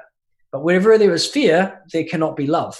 Okay, there are polarities, right? So you're shifting across these poles. And the key to recognize all of this is that love is like lighting a match in a dark room. It will immediately dissipate the darkness. But try as you might, you cannot take the dark room and extinguish the match, extinguish the light. Okay, so love will always conquer. So you have to hold that frequency and recognize this is the base note of my whole life's existence. Because when I live in this base note of love, basically I am attuning myself harmonically to divine law. Because divine law, this matrix, is imbued with unconditional love as its base operating parameter. So my only role is to attune myself to love, because like music, it's like a musical scale, suddenly I'm in the symphony of life because I have coherence. And when I'm not in love, I'm out of coherence, I miss synchronicity, I miss flow, I miss all of these types of things. So it's all about a return to love. And it's all about living with love as a daily expression of my consciousness and my field, and everything I touch and do is with that love. And when that happens, then you start dissolving these little worries and anxieties, which are just programs which aren't even you. Okay? that made my heart like burst. Literally, I want you to know that. Now, I want to say we generally keep these between an hour and 2 hours. We're at an hour and a half. So that's okay. We are in a flow, but I want to check in with you, Christof, make sure you're doing okay. And I want to open the floor. If people have things they want to ask or say, for sure we can do 30 more minutes. If Christof starts to get tired, we're going to call it. And, uh-oh, did I freeze? Oh no, everyone was just holding still. Why don't we, I saw Michael Nimitz's hand. Some questions. Yes, I saw Michael Nimitz's hand go up, and we do have 2 other speakers in the room who genuinely have some profound questions and answers. I know Becca's in the room and Johnny's in the room, and I see that Moose. So first I want to bring up Michael, and then Moose, and then Johnny and Becca. If you have something to say, I would love to call on you. So Michael, if you want to unmute yourself, welcome to Conversations in Anarchy. Sure, thank you. Hello, everybody. Christof, I really appreciate your certitude. You're really demonstrating a lot of powerful stuff here. I'm kind of curious in regard to, you know, a lot of the experience that I think a lot of us have had is in kind of never really getting out of the what I think Johnny actually described last week as that granularity of emotion. We're so tied to fearful experiences and a lot of the fear that we don't really even know the other side of that to a large degree. And I'm wondering if you can talk to that, and maybe even Johnny might comment. Yeah, I really hear you and feel you there, dear brother Michael, from, you know, all of that, because, you know, if you've got this background lens of fear or anxiety is really what it's about. When you've just generalized worry about the future, this is a you know, deeply ingrained kind of frequency, most likely, you know, from the time in the womb. So this, you know, if I can give any guidance, you know, at this point, you need to find someone who can take you back into a womb healing. Okay. My wife does them. I'm wondering if we'll have a chance to do it at the event. Maybe we can look in. I know I've got one morning session, which is more meditation, that we can probably bring in some womb healing, but see if you can find someone, because what happens is that what we do is we go back and we reprogram the frequency that your cells are replicating in. Because if that frequency is lens with a fear because your mother was in fear, or your father was aggressive, or your father was in fear, that is like literally at your core level. So to get that out is not going to come with ticker taping some sort of NLP strategy to try to keep yourself. You have to go deep. You have to go into the very, very core. And that's actually reprogramming the frequency that hit the physiology at conception. And then reprogramming that and moving through it. So it's more of a energetic strategy. And I'm very much going to be encouraging my beloved Alea to record this as an audio transmission. So we'll try to get this out at some point.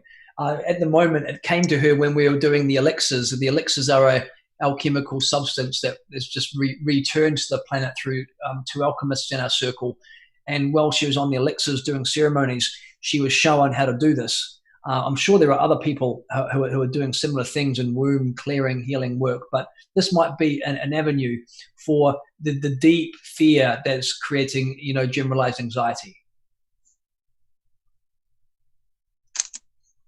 Does that answer your question, Michael?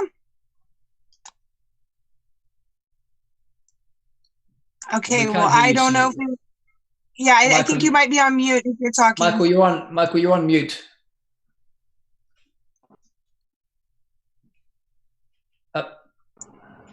I'm sorry. Yeah, I'm good. There you are. Okay. Okay, great. Moose, if you want to unmute yourself and ask your question.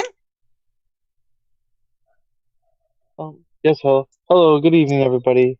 Well, first, Catherine, I can definitely feel your situation. I'm one of 9 siblings and father married 4 different times, so I definitely can empathize with your situation. It's just kind of the advice: keep calm, think about it, and kind of you got to shift the focus in those things, because when you're dealing with those cases, it brings a lot of negative vibes to it, and conflicts, which I experienced personally from the child's perspective growing up.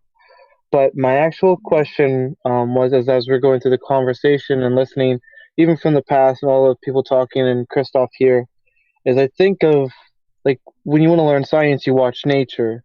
When you see these emotions, you watch people. And then I think a lot back to skateboarding and like, I mentioned in like a chat a question like trances, when people are doing these activities that they really enjoy and that they zone out, or say you have like you're thinking two or three thoughts at once, would that be kind of like an example when you speak in like frequencies and stuff, how people may accidentally naturally fall into their frequencies or paths, like without even knowing that's what they're doing? Exactly. Sometimes, doing something external that focuses and trains you to the activity, so it becomes so intrinsic, puts you into a state, a transcendental state.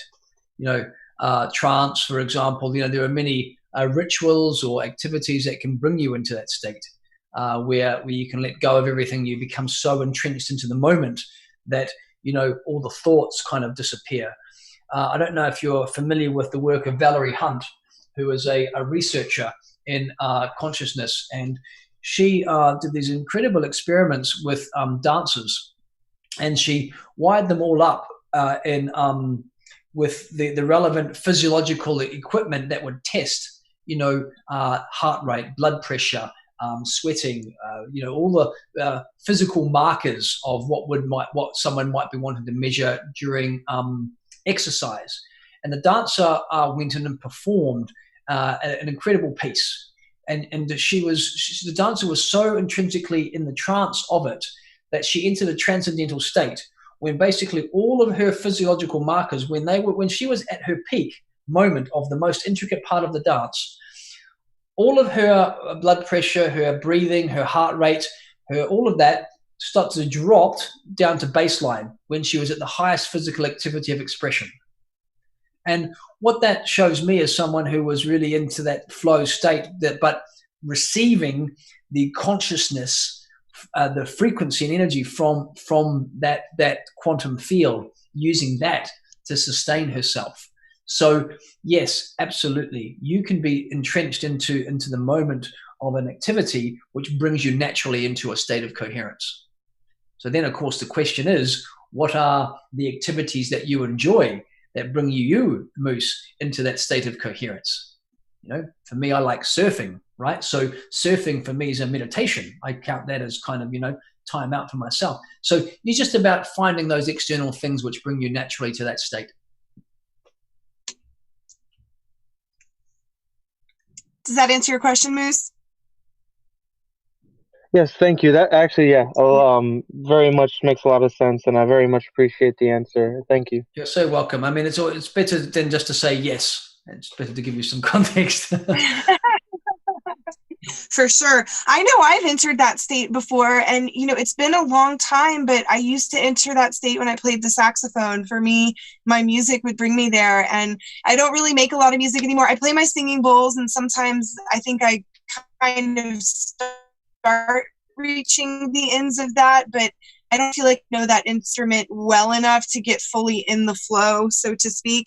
There was one thing I wanted to mention before I call up Johnny, and it's, we've been talking a lot about energy medicine today and working with energy, working with vibrations, and I have to mention our practitioner space this year. We have a clinic full of energy workers. A lot of the doctors are kinesthesiologists. They actually work with energy. Dr. Buckley has been my primary care provider for a decade now. And, the first time he ever treated me, he was doing these hand signals over my body, and he was feeling what was going on energetically without touching. And, he diagnosed the source of my acne, and he diagnosed all of these things energetically. And this is after I spent thousands of dollars going to dermatologists and buying chemicals and putting them on my face. So anyway, if you guys are interested in this and you are wanting to really change your life and the way your physical body is functioning in this world, I highly suggest you check out the practitioner space. If you go to the Divine Biome section of Anarchapulco, you can sign up to work with one of the practitioners and actually have an experience like this, where these highly attuned, special, magical creatures are working directly with the attendees of Anarchapulco. And so, please check it out. I can't recommend this more. Johnny, if you want to unmute yourself, I would love to welcome you. I know everyone really enjoyed your contribution last week. Thank you so much, Miss Catherine. Obviously, Christof is highly educated and wise in an infinite amount of information that is being shared today. So I don't know if I can speak much to what he shared, but I can say this, that flow as a state has been studied. And not only has it been studied, there's neuroscience to back it up too, which talks about the 10 flow triggers. So if you guys are more interested in that, Moose, I don't know if skateboarding necessarily is the thing that you have to go back to. I'm sure that you can discover a myriad of things that would spark your interest and pull you into the flow state. Please check out the book Flow by Mihai Csikszentmihalyi on the topic. I always wondered how you said his last name. I always wondered how you said his last. Can you say it one more time for us? Mihai Csikszentmihalyi. And yeah, it's a mouthful, and as soon as you see it spelled out, you can understand why both Christof and I are laughing about this at the moment. Will you please spell it in the chat for us so that we can look it up? I will absolutely make sure that I post that in there. That way you guys can attempt to say it yourselves as a tongue twister. But he wrote a consummate book on the topic called Flow, which is a great introductory, at least beginnings to what the discovery is around flow. But there is a great follow-up book called The Rise of Superman by Stephen Kotler and Jamie Wheel. And if you haven't read those two books, in my personal opinion, you're missing out on one of the greatest states. Now, if you go beyond that, there was an actual neuroscience study done by a set of neuroscientists who actually asked if they could borrow the Dalai Lama's monks to throw them into PET scanners and functional fMRI machines and have them go into their meditative state to track the brainwave state they enter into. And what they entered into was actually a brainwave that is faster than our waking state, and that is the gamma brainwave state. And for me, myself, because I'm not necessarily interested in going back to feeling like I'm 10 years old again and attempting to do the same flow-based stuff that I did when I was a kid and had an easier body to do it in, I actually started to identify what specific of the flow triggers inspired me to find another way of being so that I can actually introduce flow into a heck of a lot more moments, not just when I'm doing a specific activity like surfing or skating or snowboarding or anything like that. I actually find a really brilliant conversation can pull you into a flow state pretty quick, especially if you find yourself talking to somebody you consider to be a soulmate. So there's that particular flow thing that I want to comment on. And for me, I also wanted to talk about fear and emotions again, which is for me, I know that there is, at least from what I've heard today on the call, there's a beauty in clearing them. There's a beauty in clearing fear. There's a beauty in going back, regressing oneself back to the beginnings and clearing stuff out. But for those individuals that maybe have a take on it like I do, my preference is to see all human emotions like a guidance system.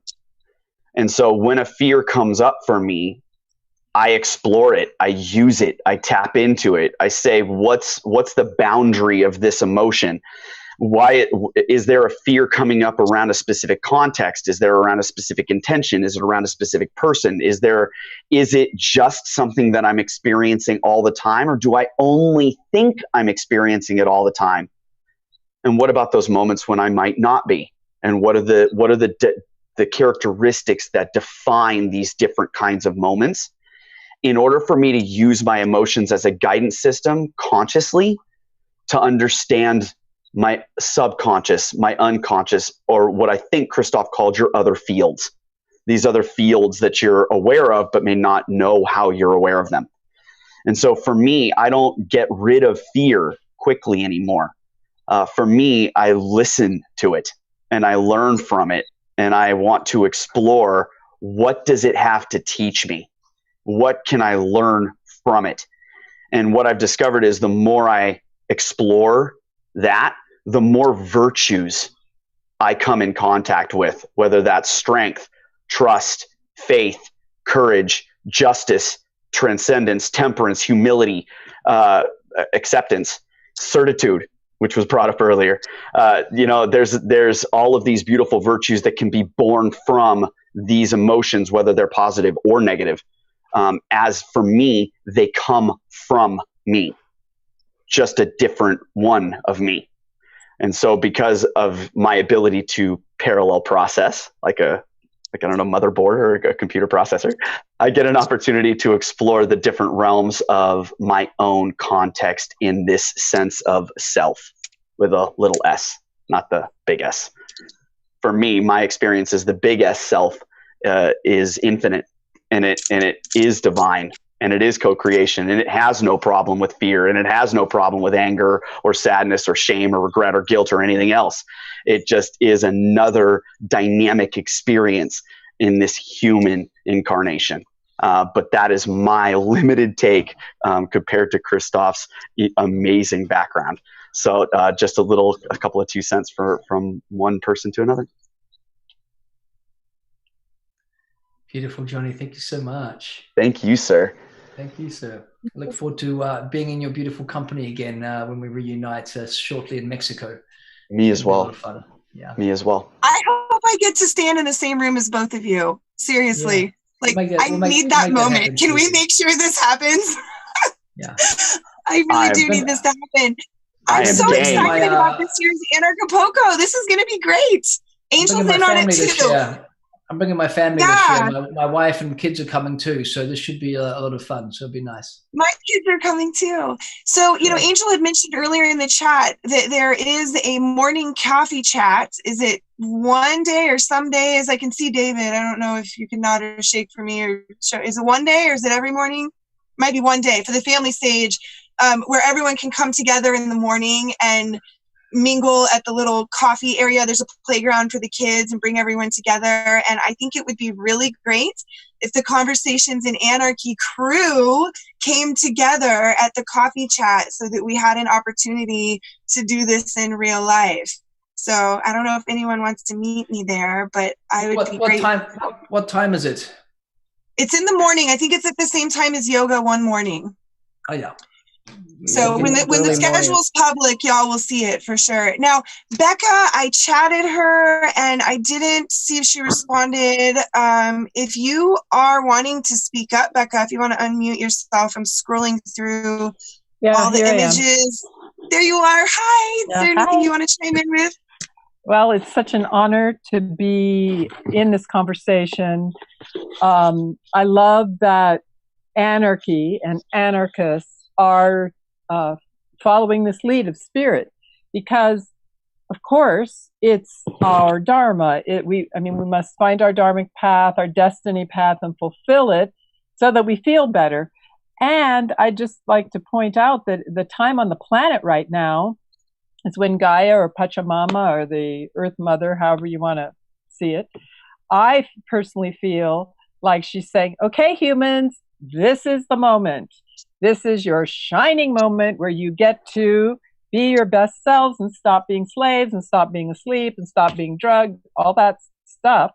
So as we each do all this work of our personal evolution, because it is work, and the shadowlands can be difficult and the fears can be scary, and all that we go through, we create a field of this new earth, or a new timeline for Earth. And the more of us that do this work, the bigger the field, the stronger the vibration, and the more we have a chance of making it, because I personally love humanity and I hope we pull through. Yeah. Thank you for that, Becca. Oh, go ahead, Angel. Yeah. One of the things that I think is interesting is in what Becca said and Chris said is that we're moving into this new paradigm, but new era, right? Like we're shifting from one period in time. I don't know how anyone could know, but But what I do think for myself is that that feels real. That feels real. And I hear, I mean, I'm in Austin, right? So there's, Austin is a weird place, and lots of weird in the best ways, weird people. But I hear so many people saying that they feel something different. They feel, one, that they're growing, and that's why the growth market is really big here in Austin. But they're starting to feel a change, and I do wonder where that comes from. And I don't know if it just happens to be, you know, just like people feeding off each other's energy. But when I think about it that way, I love the idea that we're feeling this and that we can spread it, that we can bring people into whatever this is. And I don't know if it has to be that there's some sort of a plan, but I know that if we step into this, that more people are going to step into it. And I think that's pretty cool. I think it's fully in alignment with what everybody's saying here and the people who are watching. We are evolving, you know, and like for the first few years, I've been attending Anarchapulco since the beginning. It was like, you know, fuck the government and all these, like the Federal Reserve and the military. And that's all righteous, but it's like giving away our power. So what we're talking about here is reflecting inwards. And the analogies you gave, Christof, are amazing. One's the projector, and we, from the lens, you know, it goes on the wall. We're able to see what's going on inside, or with the actor and with the director in our own movie, right? I mean, these are analogies that I've seen other places, and it's kind of this reiterance of like the higher self, and like we incarnate to come here for a mission. And for me, like the people I've met the last few years and even since the beginning, like they know, like I'm on here a mission for freedom, you know, or maybe it's consciousness, or you're talking about like healing. This is the other aspect of it. Like we're learning to heal ourselves. And then once we can heal ourselves, as you mentioned, we have that direct experience. So now we can go help other people heal if they're in that space, if they want to get to that frequency, and we can kind of like give them some tips or give them some kind of resources. But it's like, it's possible to heal, because we're not going to win or grow freedom by going out there and yelling and trying to like convert people that way. It's like, I think it's the love and the joy that you mentioned. Like we become the magnet, and people come closer to us, and they're like, man, you got something going on over here. And you're like, oh yeah, I'm a voluntarist. I don't believe we need a state, or you don't need a government. It's like, can we do that? Can we rule ourselves? Can we have self-sovereignty? We're like, yes, this is the next paradigm. This is the next phase of human evolution. And you all are part of it. And we have these awesome teachers here. So I think that's what I get from that, is like, this is actually really happening. I don't know if it's the 100th monkey principle, right? Where there's like a mass field of consciousness that different monkeys or things are realizing these truths, and we're starting to take our power back. So I think the internet's one factor, but then the human consciousness, you know, seems to be one of the highest technologies, you know, our own consciousness and the neural networks and just amazing things. So I think freedom is the next evolution. I agree with you, Becca. Like, this is the time, you know, we're given a shot, you know, and thankfully we're here now in 2020, and each day and each week and each month, each year, we're given another shot. But it starts to feel like, come on, we got to be the light in the darkness that you mentioned. And love is that super high frequency that the darkness cannot put out. And I think that's what's happening now. We're kind of lighting each other's candles, as Larkin would say, and put it in this darkness so we can light it all up. It's just a matter of time until we have this whole room full of candles, full of love. And we're like, yeah, I see love in you. You see love in me. And now we can help each other and co-create something fantastic, because we're no longer outsourcing our power, giving away our power. We're actually generating it from inside and deliberately giving it out and planting seeds, and focus on the intergenerational and the children aspect of it. I mean, your kids, I don't know, Christof, how old your kids are, but they must be like just amazing superhumans, or whoever else is aware of this, like, you know, downloading or allowing their consciousness to come down. I mean, they just be like bright and beaming children. Yeah, you'll see them when they come. They're very young, 4.5 and 2.5, but they're bright and shiny, and they're definitely our teachers and our way showers.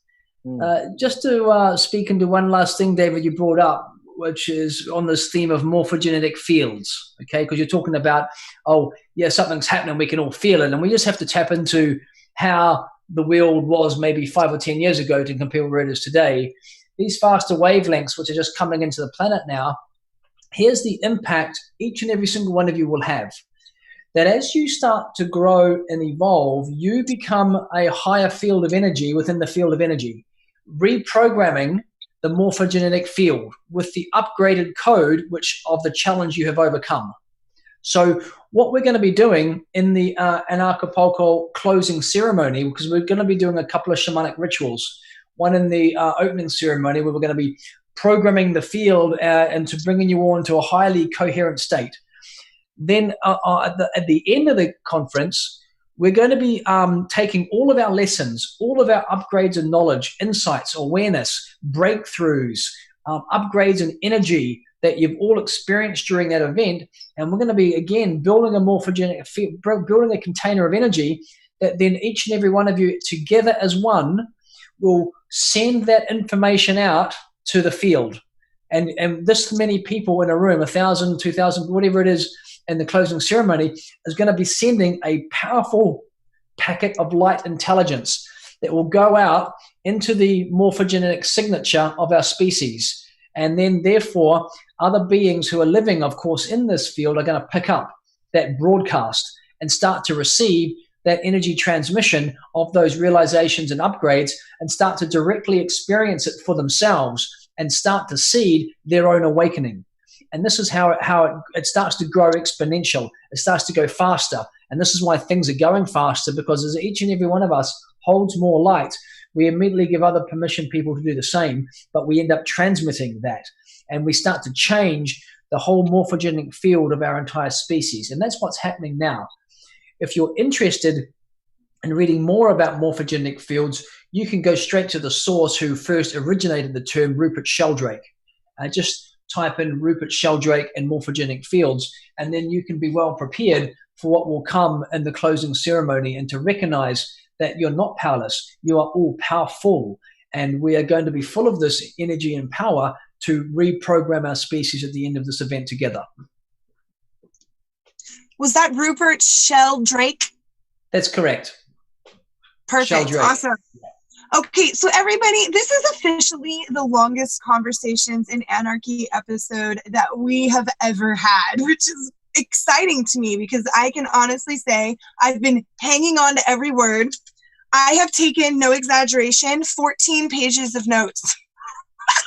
I'm not even kidding. I was just sitting here writing a book from this episode. So with that being said, I did put in the chat last call for questions. I didn't see any come out.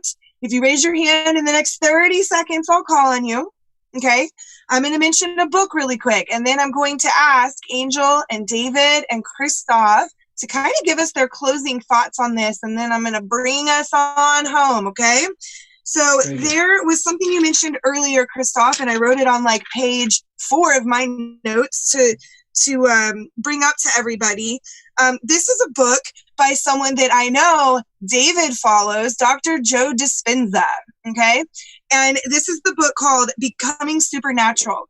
This book was recommended to me. I'm in a Jungian dream group, and I've been in it for almost 3 years now, and this is where I started learning about archetypes, and I'm hearing all about that at Anarchapulco too, which I'm excited about.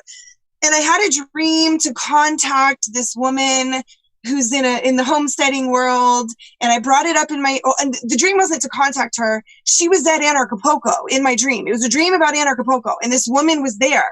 And the woman who runs my dream interpretation group said, you need to contact her. She has something to offer you. I don't know what it is, but you need to contact her. And so this was about this time last year, 1 year ago. So I contacted her while I was in Mexico for Anarchapulco, and she told me to read Joe Dispenza's books. And she first recommended reading Becoming Supernatural. So I listened to this book, and he talks about what you said, Christof, which is that you need to meditate on the feeling of what you want. And when you put that feeling out into the world, you attract it, okay?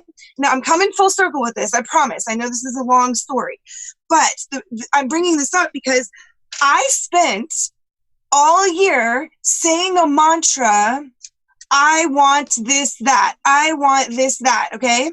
And I'm swimming and I'm mantraing, I want this, that. I want this, that. I'm sitting in the sauna meditating, I want this, that. I want this, that. And it was just brought to my attention about a week ago. My partner, Paolo, told me, you're meditating on lack. You're meditating on want. You're meditating on not having. So this whole year, because I haven't been able to feel it. I'm like, but I'm trying and I'm meditating and I'm saying it over and over and over. He's like, no. You need to change your scripting, which Moose brought up earlier. Thank you for reminding me about my scripting. He said, instead of, I want this, that, I have this, that, I am this, that. I did that while running at the gym last week, and I had like a heartgasm of joy, just changing one word in my mantra. It shifted the whole thing for me, okay? And so there's a reason that I had a dream about Anarchapulco, that I went to a Jungian meetup group and was told to contact this woman who told me to read this book, who now full circle here at Anarchapulco, we're talking now about archetypes and manifestation through focusing on the want and calling it in. I mean, this is awesome stuff, you guys. Like, this is synchronicity. And I want to make sure that I can stay in that space and stop sinking down like that, right? So I have not seen any hands raised. That's my story. I hope you check out this book. I'll try to post a link to it in the chat comment, or see if Jessica will for me. And David, if there's anything you'd like to add, and then Angel, and then Christof, and then I will shut us all down. Yeah, so beautiful stuff, Christof. Amazing gems of empowerment. Thanks for contributing. Also, Becca and Johnny and the guests here. I think what's important, because we're talking about anarchy, and this is kind of the personal evolution aspect we're speaking about, but the state is intergenerational organized crime. So that's the kind of entity, the institution outside of us, but it is a belief. And this is what we also can reflect on. It's a belief in authority that someone else is responsible, someone else is in charge of my life. And so we're remembering that we are the ones that are living and being, and we invented government. We created these things. And so to, kind of get to this point now, we're like, oh yes, we have to heal ourselves. We got to take responsibility. The children, I have so much heart for the children, because if we don't wound them, if we don't traumatize them that first 7 years, as Christof mentioned, they have such a greater platform for success and happiness and fulfillment and living an impactful life. And so what I would invite you all to consider is that you are listening to this for a giant purpose, or maybe not, but I think you are, because these are the ideas. We went from the monarchy, from King George in the 1700s, to the Constitutional Republic. And now we're starting to see the left-right paradigm, and you have reality stars becoming president, the most powerful person in the world. But the most powerful person in the world is you, sitting in front of your mirror, and me sitting in front of my mirror, getting this daily ritual and focusing on what is and the frequency that we are, and how to get to that next level. As also you said, Christof, the analogies: level up in the game, level up in your movie, write your script a better way so that you can be that thing, and rather having to get these shiny objects, which don't really fulfill us, it's giving back, it's contributing. And I don't know what's more exciting than becoming healthier and distributing and giving love to people for nothing else but just to give them love, especially to young people. If you're lucky enough to find a partner in life, giving them love. And then by our example, I think this is how we're going to create the positive impact that we desire. And people will come to us and say, man, you guys are anarchists. I love you guys. I don't even know what y'all do, but this is what I want to become. And the last part was that being raised in the Christian household and having the hellfire and heaven type of mindset of God, I left the kind of idea of source and some higher power. And it took me a while to come back and be like, okay, I think there is something that created me, and there's some kind of big plan. So I'm just grateful, that we can have this kind of platform and say, yes, there is something, or this, at least here's the idea, here's a suggestion that's not based on you must believe this or you're going to go to damnation, hellfire forever. But like, how about this? There's DNA, there's like a holographic impression. When you come out of the canal of your mother, it's like, wow. So all these resources that you guys mentioned, I appreciate that. I'm looking to many of them. Joe Dispenza, I think some definite synchronicity happening here. Like, we're starting to awaken to ourselves, and you guys are the solution. I'm the solution. I hope you do come to Anarchapulco. Go look and listen with Christof, the various stages we have, the family camp, the crypto stage. There's plant medicine, which I've taken, I think, a few times back in 2016 and 17 in Anarchapulco. But anyways, the community is solid. We're the visionaries. You are the visionaries. I have so much hope in you guys. and just wishing you peace and love until next week on Conversations in Anarchy. Awesome. David, you always make me smile. You're so energetic. You know, a few years ago, I heard this mantra that kind of changed my life, and it was criticize by creating.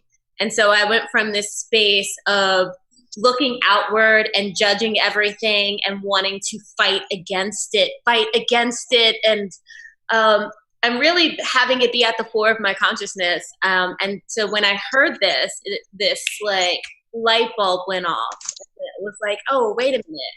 I don't have to do that. I can step around that and actually do the things that create the world that I want to exist. I can be the change. And I know that sounds very trite, but it really is what it's all about, is being the change. And that's what Anarchapulco's theme is about this year too, is evolving, is focusing inward, and then having that spill outward in the world. And so I'm really happy, and I'm so happy to be in such great company. I cannot say how much I appreciate everything that I'm hearing. Becca, Johnny, Chris, David, Kat, Moose, and everybody who's trying to step into this world with us. I feel really excited about it. And I'm so glad that we get to meet at Anarchapulco and spend time together. And that this is what I've been thinking about. My life these days is so filled with people in this space who are really trying to be their best selves and then put that out into the world. And I'm manifesting that. And I feel so great about that. And I want to keep manifesting that. And I encourage you all to manifest that, whether it be at Anarchapulco, but just surround yourself with the sorts of people who make you feel this way. Your choices are your manifestations, right? So anyway, I say that to say thank you all so much for being you, for just being you and being for you. And it benefits us all. Thank you, Angel, and thank you, David, Johnny, and Becca, and Catherine, and all beloveds who have given us your most precious gift today, and that is the gift of your time. So I trust that this has been a beautiful conversation on anarchy for you all. You've managed to, draw upon some nuggets. The most important piece, I feel, just to bring it all together, is to take personal responsibility for every single thing in your life and form 3 things.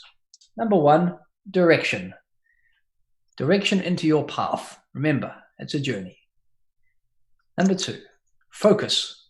Okay? Don't get distracted into other shiny objects or disco balls or other people's urgencies, emergencies. Stay focused on your direction, which is your path and state of being, your soul signature, who you're here to be. And 3, most importantly, is dedication. No one can do this for you, okay? You are the one you've been waiting for. You have to turn up and make it happen. And that starts by starting with a dedicated practice to self-master yourself. And that is, those 3 things will take you very far. It's been a great pleasure and privilege to sit with you here in this beautiful conversation today. And I absolutely look forward to meeting you all when we come together in Mexico very shortly, and bring my wife and kids here as well, and share all this beautiful love we have for one thing, sovereignty and freedom. Most importantly, it's the most important thing we can all do is live life on our terms. I salute you and all your beautiful families and look forward to being with you again soon. All my love. Thank you, Christof. I love you guys, every single one of you. I want you to know that. This has been a transformational 2 hours for me. I literally 2.5 hours ago was like, this is the first time I haven't wanted to do Conversations in Anarchy. I'm so low vibe. I'm so stressed out. I can't even believe I'm bringing this energy to the tribe. And you all helped me to raise that vibe in a remarkably short amount of time. I mean, just hearing Christof's voice on the pre-production call, I started to feel bursty, little Care Berry.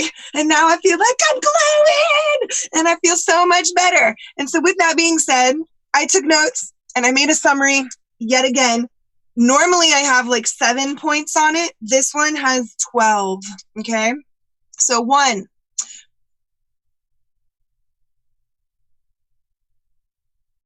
Oh, she's just been muted. Personal evolution and personal responsibility. Oh, that's tragic. Can you hear me now? I was on a roll. Number one. What was number one? You froze at number one just like that. Well, go back to number one. That is hilarious. Okay. Number one, personal evolution and personal responsibility. 2, you create your own experience. 3, investigate your inner world. 4, energy medicine is the next frontier. 5, synchronicity comes from flow, comes from coherence. Yeah. 6, align with natural law. 7, we are here to birth creative projects. 8, what must I be as opposed to what must I do? 9, timeline of challenges and positive breakthroughs. 10, if it doesn't bring you joy, it's not your path. 11, attune to love and be the match to extinguish the dark. And number 12, I added this one. It hasn't been brought up yet, but I want to extend a really big thank you to Jessica for being the Wizard of Oz behind the curtain and making all of this possible and doing so much work to make all this magic come true. And I really, truly, from the bottom of my heart, and I think I'm speaking for a lot of people, I love you. And I am so grateful to be a part of your team. So thank you, thank you, thank you. Can't wait. There are so many unsung heroes in this movement, and I feel like she is one of them. So with that being said, here's some housekeeping. I think you just wrote my book, Catherine. That's fantastic. I think I can sort of just sit you up now with my ghostwriter, and you can be into it. Okay, I'll type it up for you. I'm into it. I'm all over it. Awesome. Okay, so here's some housekeeping. 1, the 7 a.m. coffee chat is every day. I don't know if I will make it every day because I'm running the health and wellness stage, but it starts at 7 a.m. Yoga's at 8, so you have plenty of time to come drink some coffee, chat with your Conversations in Anarchy people, go do some yoga, get cleaned up, go to the beach, and then hit the stages at 10. So please come whenever on any of the 4 days. I'll definitely try to make it on the first one, so I hope to see you guys there, day 1.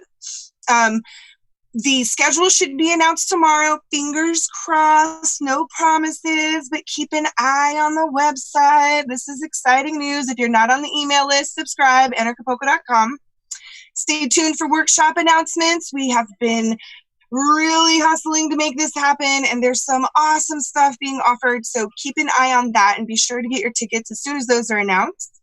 All of our stages have been announced. Hotel rooms are available at, she's saying workshops tonight as well. This is exciting. So maybe it's going to be super, super soon. So stay tuned. It's coming.